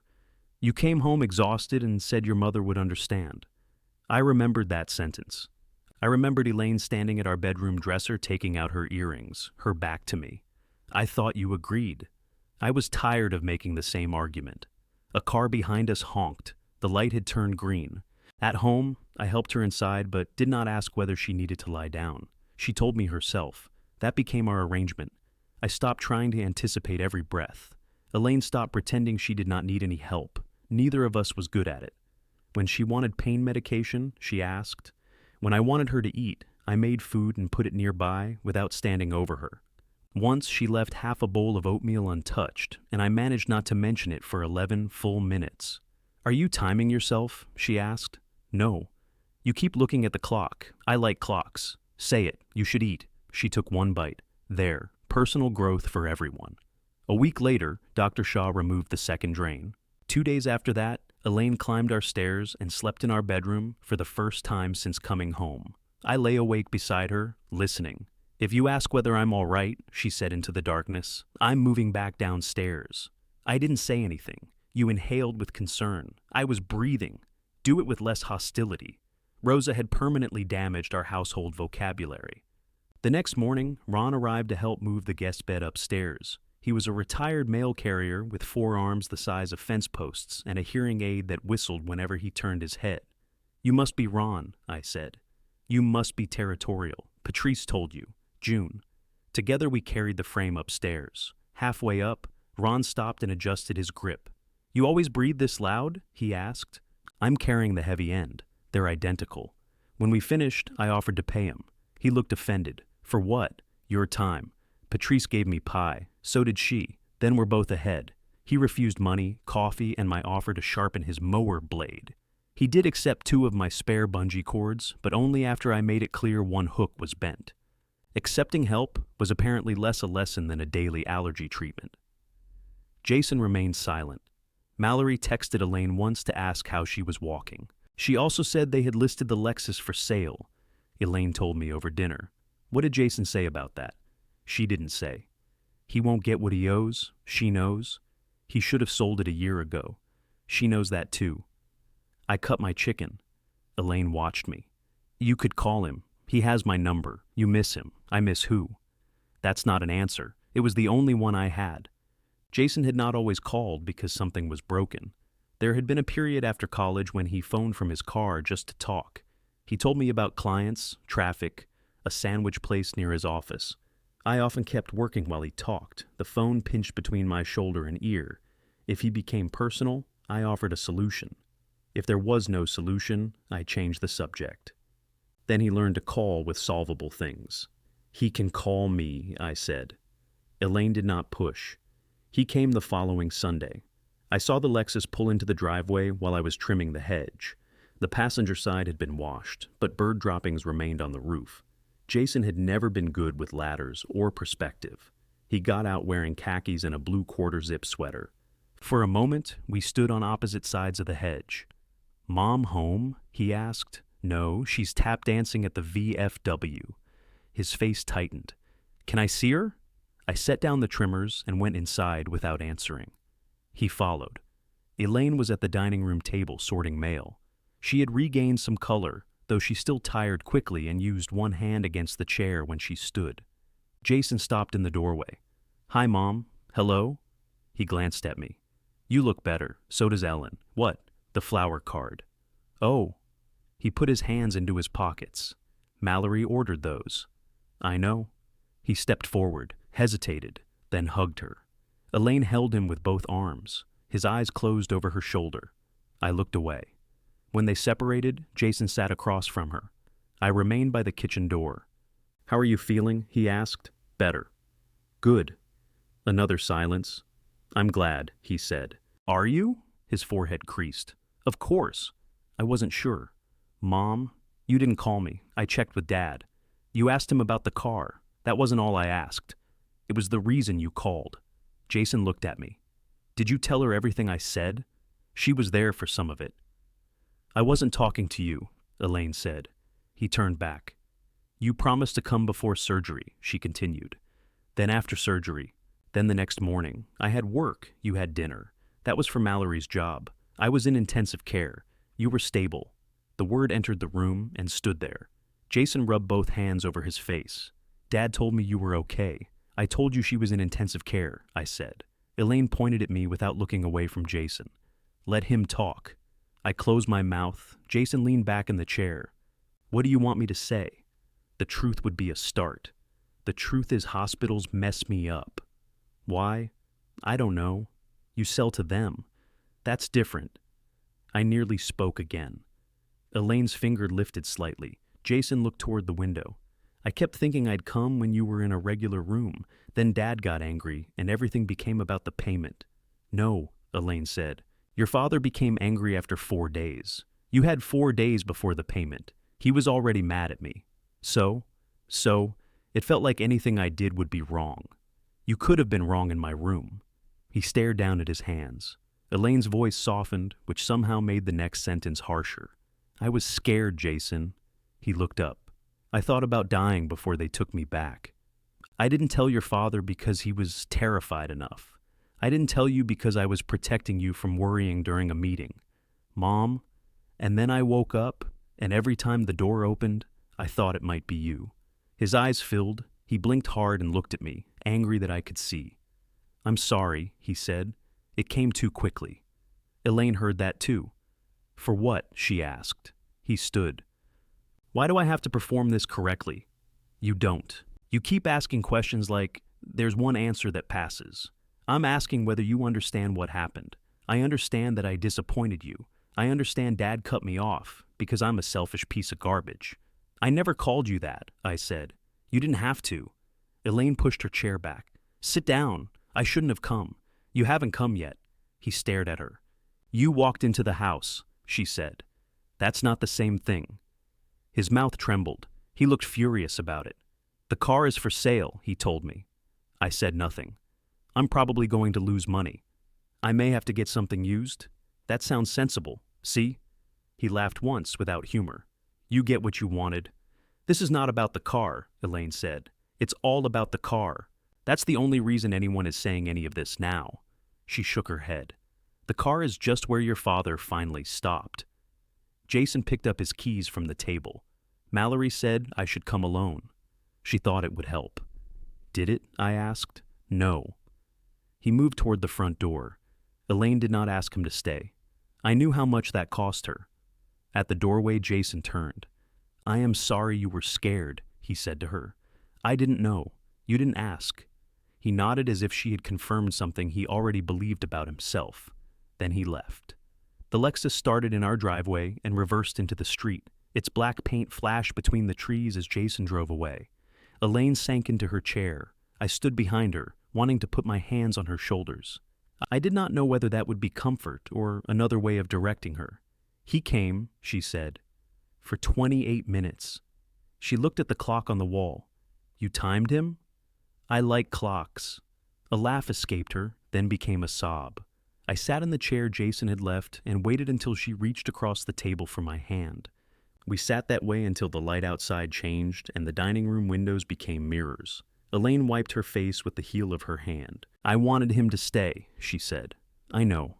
I almost told him it was all right. I know that too. Stop knowing everything. I can pretend. You're better at that than you think." She released my hand and stood carefully. When I reached for her elbow, she shook her head. "I'm going upstairs. I'll come with you." "No, you're tired." "Yes." The doctor said. I know what the doctor said. She took her cane from beside the table and crossed the room. I watched her climb one step, then another. Halfway up, she stopped. I moved to the bottom of the stairs. "I'm fine," she said without turning. I didn't say anything. "You were about to." I waited until she reached the landing. Then I went into the kitchen and cleaned 3 plates, though only 2 of them had been used. For the next several days, Jason's visit became a piece of furniture we moved around without discussing. Elaine spoke to Mallory once. I knew because I heard Mallory's name when I passed the den, but Elaine closed the door before I could hear more. I did not ask afterward. This was either respect or resentment. I had discovered they could look identical from the outside. Elaine's strength returned unevenly. One morning, she walked around the block with Patrice. That afternoon, she slept for 3 hours. She began making breakfast again, not because I couldn't, but because she wanted to stand at the stove. The first time she cracked an egg, half the shell fell into the pan. "Don't," she said. I didn't say anything. Your eyebrows did. My eyebrows are part of my face. They're a hostile part. She fished out the shell and served me the egg. It was overcooked and had a smaller piece of shell in it. I ate every bite. Without her drains and medication chart, my days lost their shape. I fixed the sagging gutter. I changed the furnace filter 2 weeks early. I reorganized the garage shelves and found 4 boxes of electrical fittings I had kept after selling the business. Elaine stood in the doorway while I sorted them. "You planning to rewire the county? These are useful." "For what?" I held up a package of wire nuts. "For joining wires? Do we have lonely wires? You don't throw away good material. You also don't invite anyone into this garage because a stack of junction boxes has taken over the second chair. Nobody sits in a garage. Jason used to." I set the wire nuts down. She immediately looked sorry. I turned toward the shelf. "He can sit inside. He hasn't tried." "No, he will." "You don't know that." "No," she said, "I don't." The next morning, I loaded 2 boxes into the truck and drove them to Neil's store. He looked inside the first box. "Half of this is older than my cashier. Copper doesn't age, neither does denial. You want it or not?" He took it. We had lunch on the loading dock again. Neil brought sandwiches from a deli and failed to remember that I disliked pickles touching the bread. "You could remove it," he said. "The juice remains. You spent 40 years eating food." Elaine dropped on the floor. That was different. "How?" I didn't know. Neil chewed for a while, looking across the alley. "Jason called me," he said. My sandwich stopped halfway to my mouth. "When?" "Tuesday." "What did he want?" "Help looking at a car." I set the sandwich in its wrapper. "He's buying another one?" "A used one." "What kind?" "Does it matter?" "Yes." "Why?" "Because some models are unreliable." Neil smiled. "What?" He asked exactly the same questions. "Did you help him?" "I sent him to a mechanic I trust. He should have called me." "He did call you. He came to see his mother, and you were standing there. He never asked me about a car. Maybe he didn't want you to think that was why he came." I looked at the brick wall across the alley. Neil continued eating. "What is he getting?" I asked. "A 6-year-old Toyota sedan. How many miles?" 82,000. Service history? Good. Accidents? None. Price? Fair. Which mechanic? Lewis on Fulton. I nodded. Lewis was honest. Neil crumpled his sandwich wrapper. "You're proud of him? For buying a used car? For solving it?" "I would have helped. I know. He knows cars aren't my business, but I know enough." "I know. I could have gone with him." Neil leaned back on his hands. "You said no to solving the payment. Maybe he heard the part where you wanted him to solve the problem. That should have pleased me. Instead, I felt left out. He used to call me for things like that," I said. "Yeah. Now he calls you." "Yeah." "You seem happy about it." "I'm happy he called someone." I picked up my sandwich again. "It's the pickle." "Of course." On Friday, the Lexus disappeared from the online listing. Elaine was at the kitchen table with her tablet when she told me. "How do you know?" Mallory mentioned where they listed it. "You've been checking?" "Once." The reflection in her glasses made it impossible to see her eyes. "Did they sell it?" I assume so. "Did Mallory say?" "She's not talking to me about Jason right now." "Why?" "She said she doesn't want to be the messenger between him and us." "That's reasonable." "I know." Elaine turned off the tablet. "She also said she's tired of being the messenger between Jason and his own life." "What does that mean?" "I didn't ask." "You always ask." "She said they're having a hard time." "I don't need the details." I pulled out the chair across from her. "Is she leaving him?" "She didn't say that." "Did you ask?" "I just said I didn't." "You're worried." "Yes." "So am I." She looked surprised by that. I was surprised too. That afternoon, I went to Parker Hardware to help Neil assemble a display rack. He claimed the manufacturer's instructions were wrong. They weren't. He had installed the crossbar backward. We had just corrected it when the bell over the front door rang. Jason walked in carrying a bag of faucet washers. He stopped when he saw me. "Hey," he said. "Hey."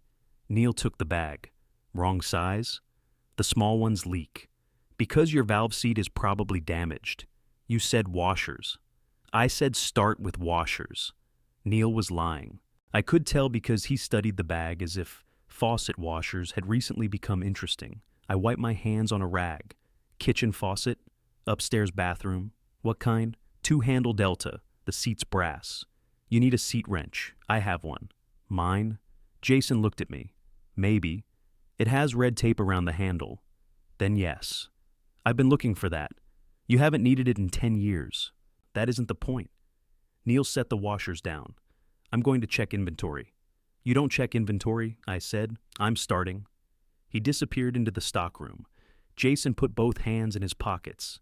"I sold the Lexus." "I heard. From who?" "Your mother." "I didn't tell her. Mallory did." His jaw shifted. "Right. What did you get?" "Camry. Louis look at it?" "Yes. He's good. I know." Silence settled between us. A fluorescent tube hummed above aisle 3. "Lose much on the Lexus?" I asked. "Enough. I'm sorry." "No, you're not. I'm sorry you lost money. I'm not sorry you sold it." He gave a short laugh. "There he is." "What does that mean?" "It means you can't let one sentence stand without correcting what I might get from it." I put the rag on the counter. "Your mother says I do something useful when I don't want to answer." "She's right. She usually is after surgery. It may be a side effect." Jason almost smiled.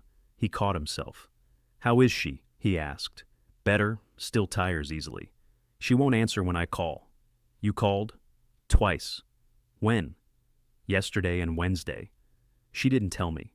She texted that she needed time. I had not known that. Jason looked toward the stockroom. "Mallory's staying with her sister for a few days." "I'm sorry. Are you?" "Yes." "You like her more than me." "That's not true. You listen to her. She says things directly." "So do I." "You just don't like what I say." There was truth in that too.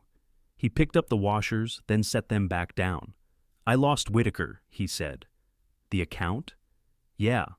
"Because of the car?" "Not exactly." He saw the Camry and made a joke about hard times. I got defensive. Meeting went badly. "What kind of joke? Does it matter?" "No, it shouldn't have." He rubbed the back of his neck. "I've spent 2 years telling people appearances matter, so I guess I had to believe it." I leaned against the counter. "Will losing the account hurt?" "Yes." "How much?" "Enough." My mind began calculating before I could stop it. Monthly expenses, commissions, ways to bridge the gap. I could hear the old machine inside me starting up. Jason saw it. "I'm not asking," he said. "I didn't say you were. You got that look." "What look?" "The one where you decide how much my problem costs." I had no answer. He took a seat wrench from a hook and placed it beside the washers. "Do you know how to replace the valve seat?" I asked. I watched a video. Videos skip the part where old brass strips. "I'll be careful. If it strips, call me." His face closed slightly. I tried again. "Not because I think you can't do it." "Then why?" "Because I wanted him to call. Because a damaged valve seat was a language I spoke. Because everything between us had become so raw that I was offering him a faucet. Because I have the extractor," I said. He nodded. "Okay." Neil emerged from the stockroom carrying a clipboard upside down. Jason paid for the washers and wrench. At the door, he turned to me. "Mom really okay?" "She's healing. That isn't what I asked." I looked at him.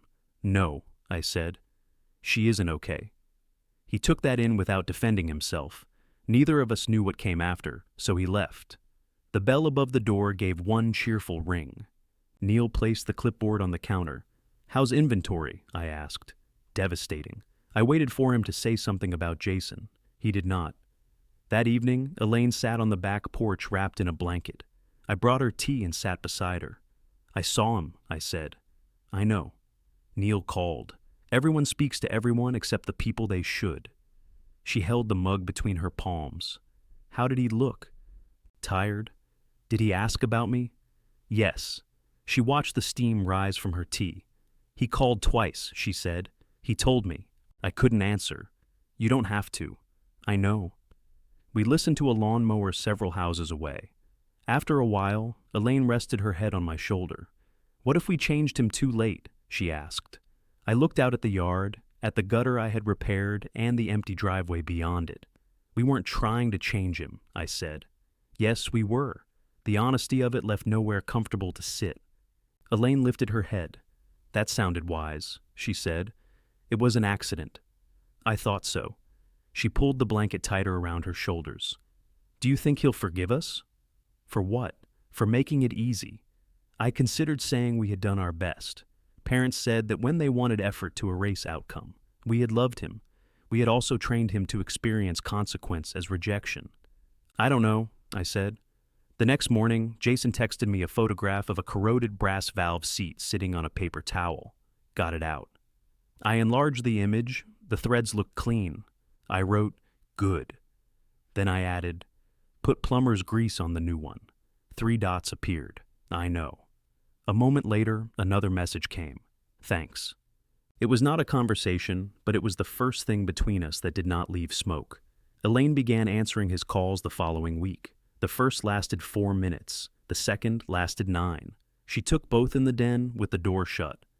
When she came out afterward, I did not ask what they had discussed. This required such effort that I expected recognition. You can ask how it went, she said after the second call. I'm respecting your privacy. You're moving dishes around the kitchen as if they've betrayed you. I was unloading the dishwasher. You put the same plate away 3 times. I closed the cabinet. How did it go? Awkward. What did he say? He asked about my appetite.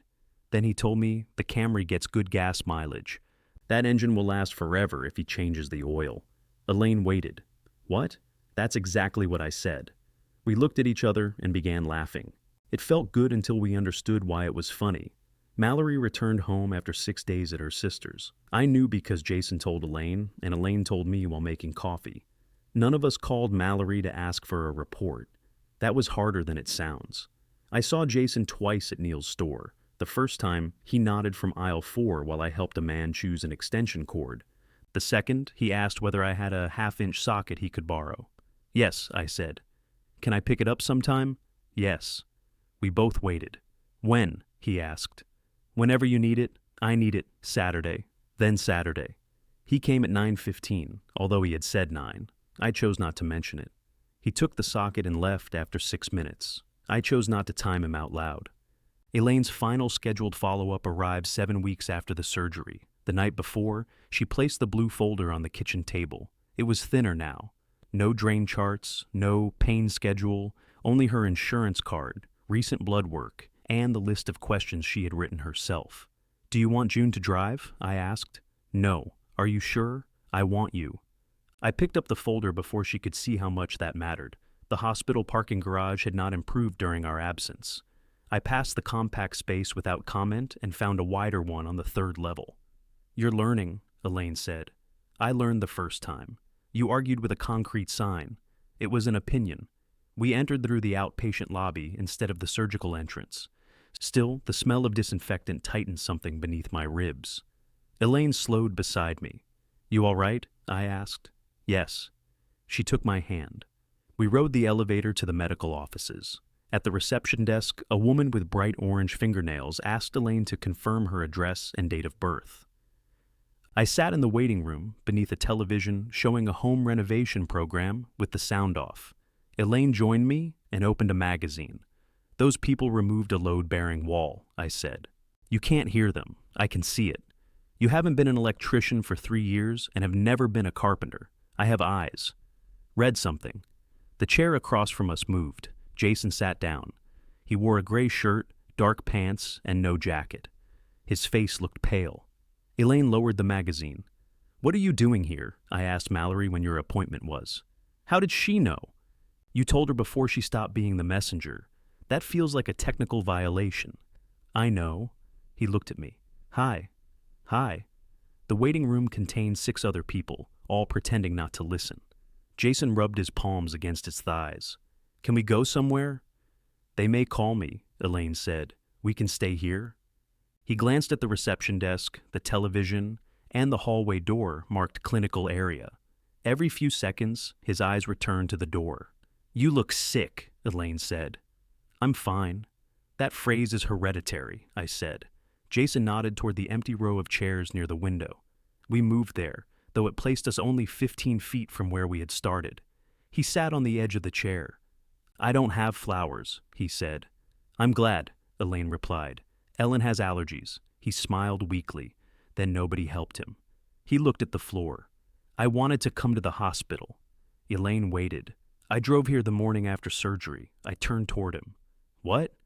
I got to the garage. I parked. At 8? Elaine asked, around 8:40. You texted that your morning blew up. I was here when I sent it.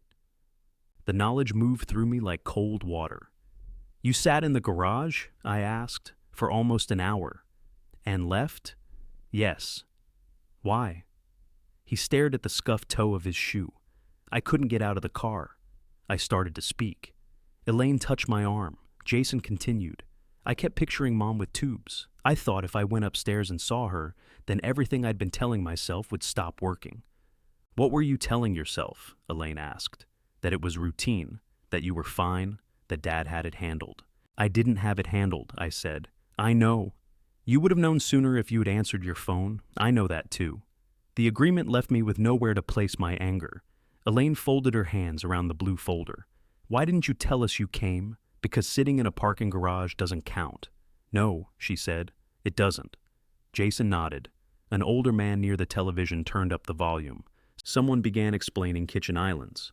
I've always done this, Jason said. When Dad went to urgent care with his heart, I drove there and sat across the street. You told us you were in Cincinnati, I said. I had been. I drove back. You asked me about your golf clubs? I know. Why? Because I knew where golf clubs fit. I looked at him. Jason pressed his palms together. I don't know how to ask if one of you might die. So you ask about objects, Elaine said, or work, or something I can solve. The pattern sounded uncomfortably familiar. The car payment was due, he said. I'd spent all week not coming here. Mallory was angry. I knew Dad was angry. The payment was one normal thing that still worked the same way. I thought if I called about it and he handled it, then maybe everything was still normal. Elaine's eyes had filled, but her voice remained steady. Fear didn't make that call cruel. Jason looked at her. Being afraid explains why you stayed away, she said. It does not explain why you decided your comfort mattered more than ours. I know. Do you? Yes. You called your father and made my surgery the first sentence you had to get through before asking for money. His face folded. He looked away. I'm sorry, he said. This time, he did not rush into another sentence. The clinical door opened. Elaine Mercer? A nurse stood holding a tablet. Jason's eyes moved toward the door. His breathing changed. Elaine rose. You can wait here, she told him. He stood too. Can I come? She studied him. You may not like what they discuss. I know. I'm not going to make you feel better about it. I know. She looked at me. I had the folder tucked beneath my arm. It's her appointment, I said. I'm asking her. That could have been disrespect. This time, it wasn't. Elaine handed him the magazine. Put that back where it belongs. He returned it to the table. Now you can come. In the examination room, Jason stood until the nurse told him there was another chair behind the door. He sat while Elaine answered questions about appetite, bowel function, fatigue, and pain. His face reddened during the bowel discussion, which cheered me more than it should have. When Dr. Shaw entered, he greeted Elaine, shook my hand, then looked at Jason. My son, Elaine said. Dr. Shaw nodded. Good to meet you. You too. Elaine lay back while the doctor examined her incision.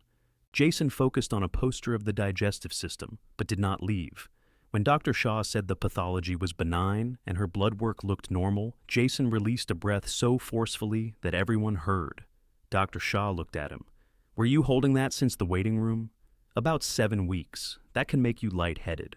Elaine laughed. The doctor cleared her to resume normal activity gradually. No lifting anything heavy for another month. Continue walking. Call if the pain worsened. Otherwise, he did not need to see her again. That's it? Elaine asked. That's the goal. After he left, she sat on the examination table with the paper crinkling beneath her. Jason remained in his chair. "You stayed," she said. He gave a small nod. The nurse returned with a checkout sheet. Jason stepped into the hall while Elaine dressed. I stayed to help with her shoes, though she tied them herself. "What do you think?" she asked quietly. "I think he lied about where he was." "You heard the rest." "I heard it, and I understand it. That isn't forgiveness, I know." She slipped on her cardigan. "You don't have to do anything today?" Neither did she. That seemed important.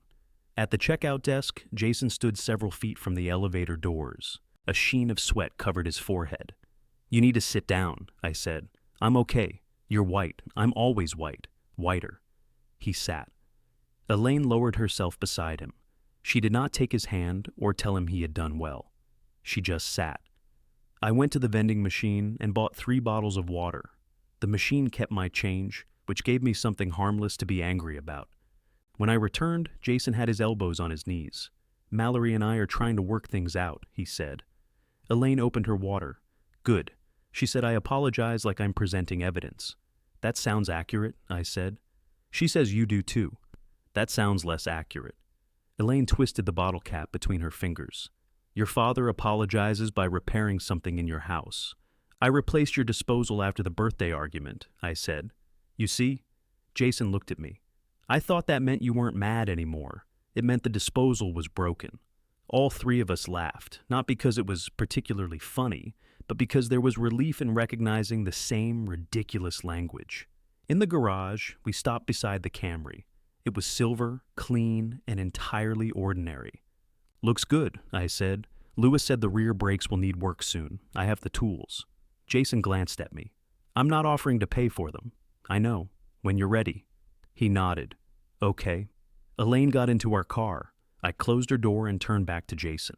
When I stopped the payments, I said, "I wasn't done with you." "You didn't say that. I thought you knew." He looked toward the hospital entrance. "We keep doing that?" he said. "Yes." He drove away first. On our way home, Elaine's phone rang through the car speakers. Jason's name appeared on the dashboard. She answered. "I forgot to ask," he said. "How do you actually feel?" Elaine looked out the window. "Tired," she said, relieved, still angry. "All 3? "All 3. "Okay." He remained on the line. For once, none of us tried to turn the silence into something easier. The call lasted 12 minutes. Jason did not offer another explanation. Elaine did not reassure him. I drove with both hands on the wheel while they discussed fatigue, the Camry's gas mileage, and a restaurant near our house that had changed its name but not its food. When the call ended, the car felt quieter than before. "That was almost normal," I said. "No," Elaine replied. "It was new." I thought about the difference all the way home.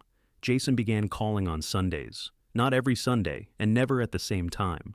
The first few calls had the careful quality of a person walking across a frozen pond. He asked Elaine how she felt, and waited through the answer. He asked me what I was doing, which was harder to answer. Now that I understood, fixing the gutter was not always a full account of a man's life.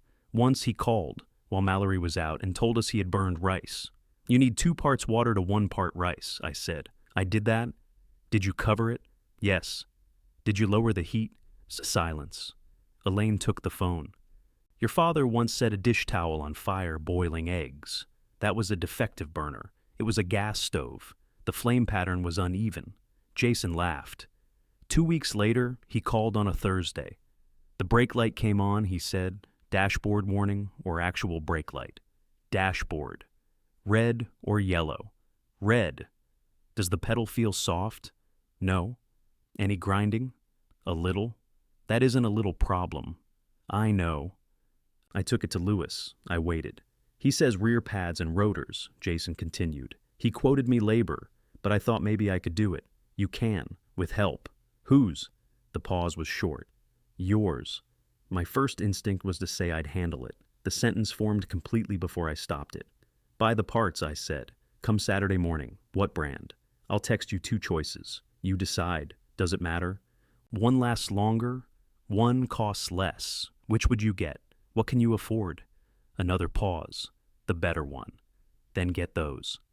Elaine stood in the kitchen doorway after I hung up. You looked happy, she said. His brakes are bad. You looked happy his brakes are bad? That is not what I said. You polished the socket set last week. I cleaned it. Before or after you knew he needed brakes? That is unrelated. She smiled and went upstairs. Saturday morning, Jason arrived at 8:58 with 2 boxes of rotors, a bag of brake pads, and coffee. I said 9, he told me. I didn't say anything. You looked at your watch. I own a watch. He handed me a cup. Black, 1 sugar. I took it.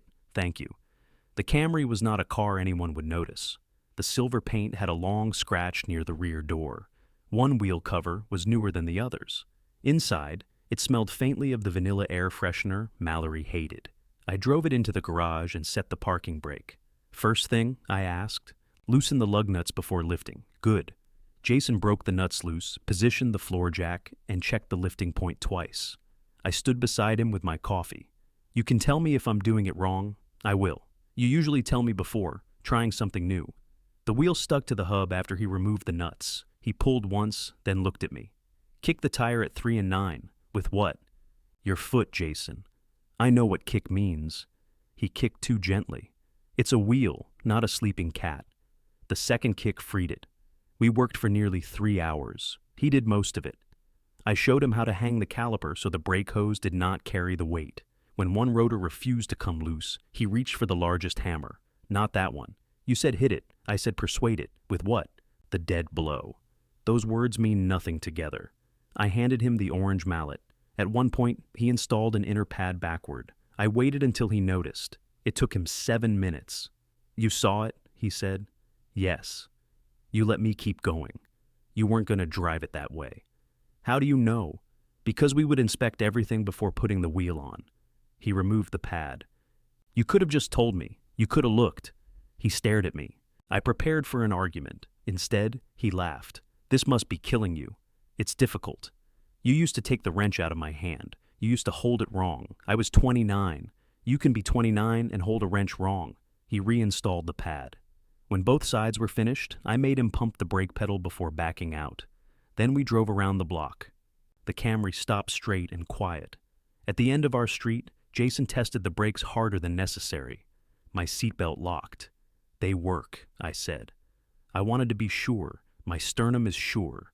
Back in the garage, he stood looking at the car with his hands on his hips. There was grease along one cheek.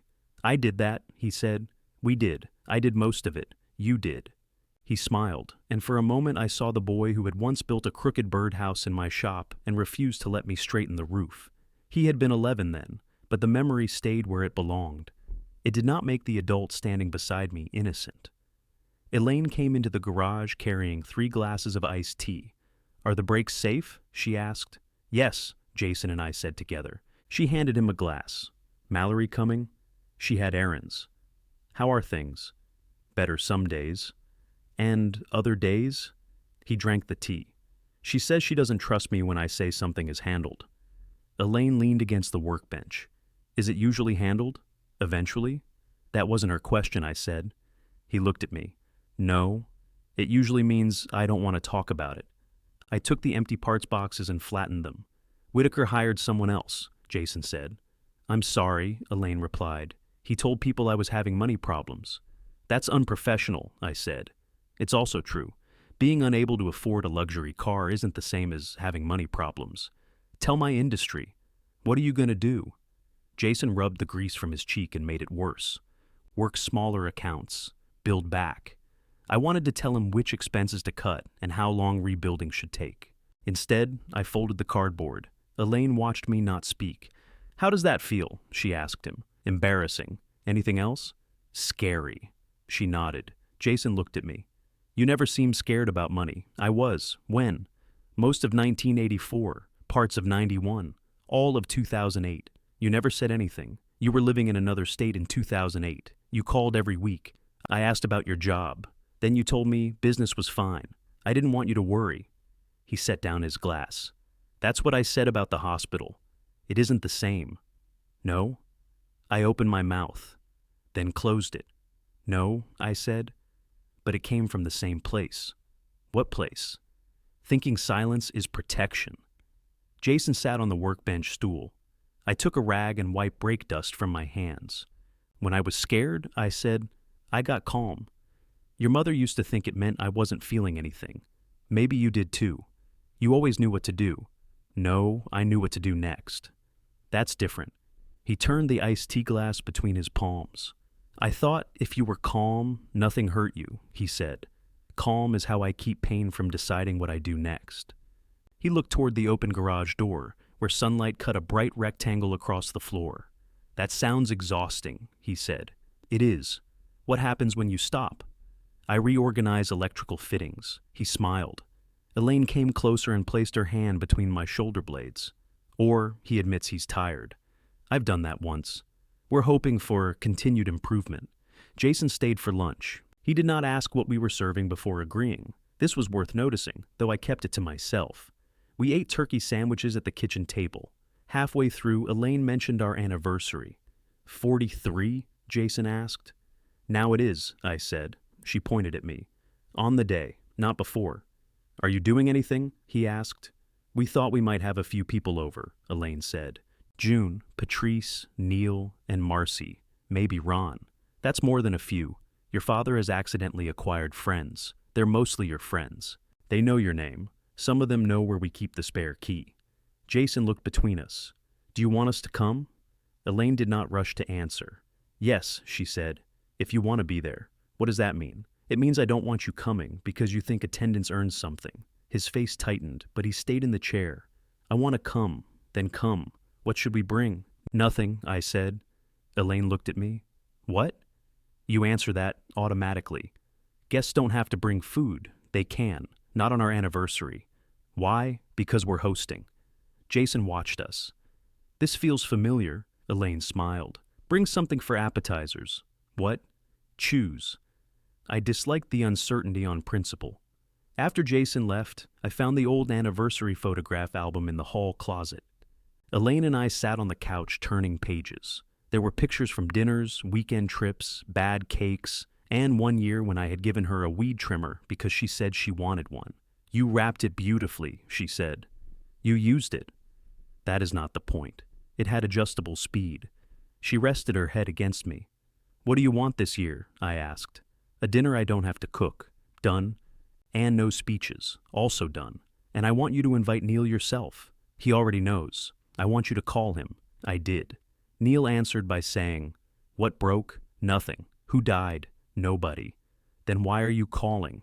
I invited him and Marcy to dinner. We'd love to come, he said. Before we hung up, I said, I should have stayed that Thanksgiving.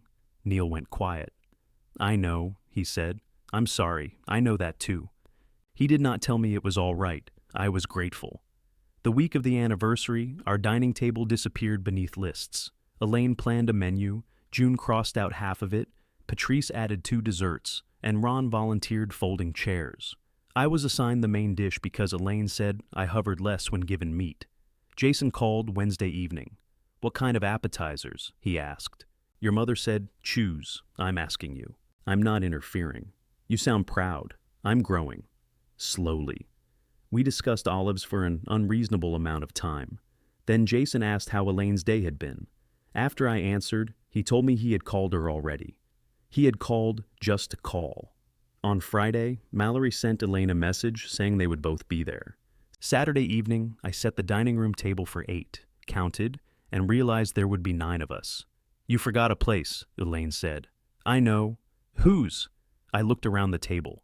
My first count had included everyone who had shown up during the worst week of our lives. It had not included our son. I went to the cabinet and took out another plate. Elaine watched me place it between hers and Mallory's. You didn't do that on purpose, she said. No. Good. Good? If you had, I'd worry you were trying to make a point. I was counting people who helped. I know. I straightened the fork beside Jason's plate. That sounds bad when you say it. It was true. He's helping now. Yes. It isn't the same. No. I moved the fork a fraction of an inch. Elaine came behind me and wrapped her arms around my waist. Her incision had healed, but she still approached certain movements carefully. I had learned not to turn every careful movement into a question. We can love him and remember, she said. That sounds difficult. It is. The doorbell rang at 4:30, an hour before anyone was expected. Jason stood on the porch holding 2 grocery bags. Mallory was behind him with a wooden serving board tucked beneath one arm. "You're early," I said. "You sound surprised." "You used to consider an invitation time a suggestion." "I'm growing." "Slowly," Mallory said. Jason lifted the bags. "We got olives, cheese, crackers, salami, roasted peppers, and those little pickles Mom likes." "I like those too," I said. "You remove them from sandwiches. Pickle juice on bread is different." Mallory stepped past us. We discussed this in the car for 11 minutes. Elaine hugged her, then hugged Jason. Neither embrace lasted too long. Mallory went into the dining room to arrange the appetizers. Jason stood in the kitchen with his coat still on, looking toward the stove. "What needs doing?" he asked. I almost said nothing. The word had already reached the back of my throat when I saw Elaine glance at me. I handed Jason a knife and a bowl of vegetables. Peppers in strips, onions smaller. "How much smaller?" "Smaller than the peppers. That isn't a measurement. It's cooking." He removed his coat and placed his phone on the counter.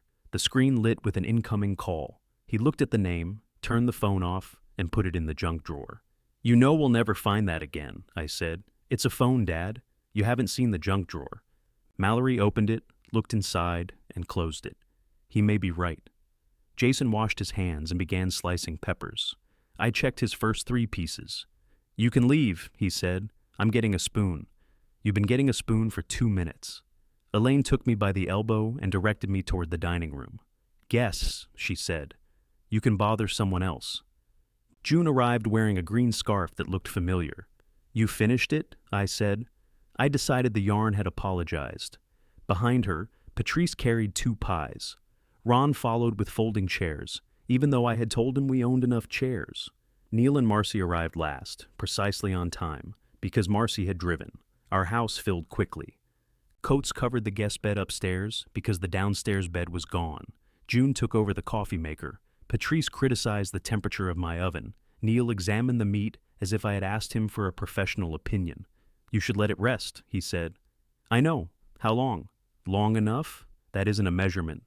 "From the cutting board," Jason said. "It's cooking." I pointed the carving knife at him. "You're enjoying this too much." At dinner, Elaine sat at the head of the table beneath the light fixture I had installed 15 years earlier and never centered properly. She wore a dark blue dress and her wedding ring. Her hair had grown back around the thin patch near her temple where hospital tape had pulled it out. For weeks I had imagined making a toast. I had written several versions in my head while driving, showering, and reorganizing electrical fittings. Everyone violated the no-speech rule, so I lifted my glass and said, "To 43. Elaine touched her glass to mine. "Now you can say it." Everyone laughed. Dinner was noisy and imperfect. The meat was slightly overdone because Patrice had lowered the oven and I had raised it again without telling her. Jason's onions were too large. June found a piece of eggshell in the bread pudding and blamed me even though she had made it. Ron told a story about delivering mail to a house where the owner answered the door wearing only a raincoat. Marcy explained why Neil was no longer allowed to repair their dishwasher. "I fixed it," Neil said. "You connected the hot water line to the rinse inlet. It rinsed beautifully. It melted 6 plastic cups. Cheap cups." Jason laughed so hard he leaned back from the table. Mallory watched him. There was affection in her face and caution beside it. They were trying. Nobody pretended trying was the same as succeeding. Halfway through dinner, Elaine became quiet. I noticed, but Jason moved first. "You tired?" he asked. "A little." "Do you want everyone to leave?" 8 people stopped talking. Elaine looked around the table. "Absolutely not. We can finish dessert another time," Mallory said. "Dessert is the entire reason Patrice came." Patrice put a hand against her chest. "I came from love. The pies are a bonus." "Sit," Elaine told everyone. "I'm fine." Jason opened his mouth. She gave him a look. He closed it.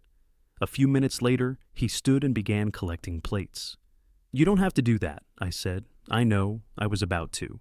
"You're carving pie. I can do both." "Sit down, Walter," Elaine said. "There are moments when growth resembles being outnumbered." I sat.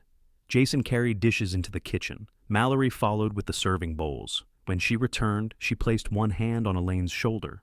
"I'm sorry about the call after you came home," she said quietly. Elaine looked up at her. "You already apologized." "I know. I wanted to do it when I wasn't trying to get anything. Elaine covered Mallory's hand with hers. Thank you. No one else seemed to hear. I did, but I kept slicing pie. After dessert, Ron and Neil moved the chairs into the living room. June gave Elaine a framed photograph from their library days. Patrice presented us with a pair of coffee mugs labeled Still Him and Still Her, which she considered romantic. Jason and Mallory gave us a small wooden box. What is it? I asked. A recipe box, Mallory said. We don't use recipes, I said. Elaine opened it. Inside were index cards. The first contained her chicken soup recipe in Mallory's handwriting. The second had Patrice's apple pie. The third had June's bread pudding, with check for shells written across the bottom. We asked everyone for one, Jason said. There's room for more. Elaine ran her fingers over the cards. This was your idea? She asked. Jason glanced at Mallory. Both of ours. It was a good answer. By 9, Elaine's smile had begun to take effort. June saw it and announced she had an early morning, though she had been retired for 6 years. The others understood. Coats came down from upstairs. Containers changed hands. Patrice attempted to leave both pies and argued with me when I insisted she take one. At the door, Neil hugged Elaine, then me. 43, he said. You serve less time for some crimes. Marcy can hear you. She knows. Marcy kissed my cheek. Thank you for inviting us. I knew she meant more than dinner. Ron carried the folding chairs to his truck, despite my reminding him they belonged to me. They'll come back, he said. When? When you need chairs. I need them now. They're mine. You have nowhere to put them. He's stealing our property, I told Elaine. Tell the police, she said. June was the last of our friends to leave. At the door, she hugged me without warning. You did well, she said. The meat was dry. I wasn't talking about dinner. Before I could respond, she put on her green scarf and walked out. Mallory had her coat on, but Jason did not. You coming? She asked him. He looked toward the kitchen. I thought I'd help finish. You don't have to, I said. I know. Mallory's eyes moved between us. I'll take the car. He can get a ride?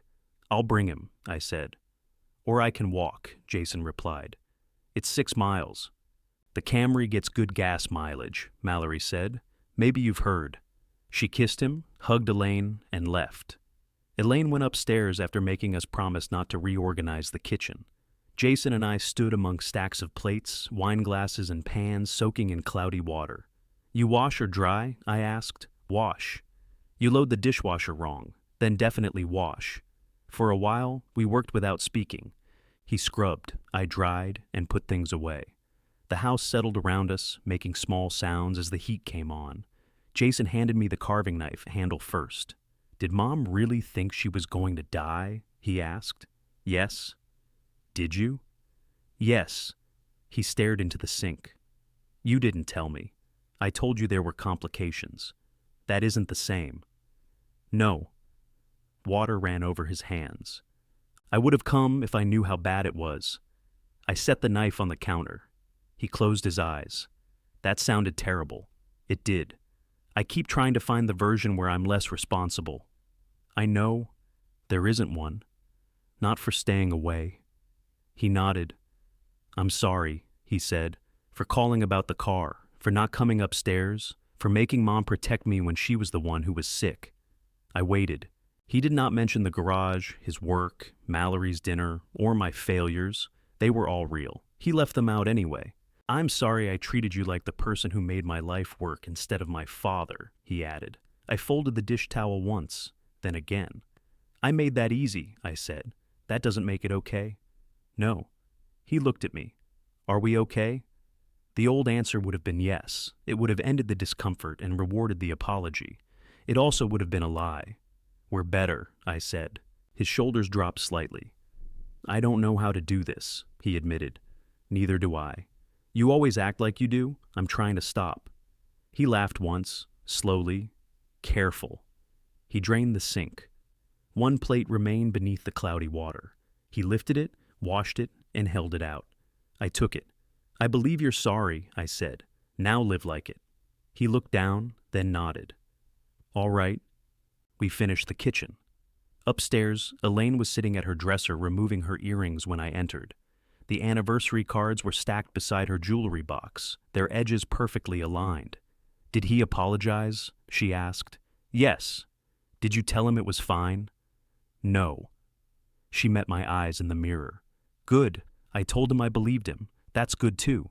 I helped her unzip the blue dress. She stepped out of it and put on my old Mercer electric sweatshirt, the one she had worn while labeling soup the night before surgery. It no longer hung as loosely. You looked beautiful tonight, I said. She turned. That was almost timely. I said it before midnight. Your best work. Downstairs, the front door opened and closed softly. Jason had found his coat in the hall closet. A moment later, my phone buzzed on the dresser. Made it home. Thanks for tonight. Love you both. I showed Elaine. She read it and handed the phone back. Are you going to answer? In a minute. I placed it beside the anniversary cards and sat next to my wife. For once, our son could wait without being abandoned, and I could stay without being needed.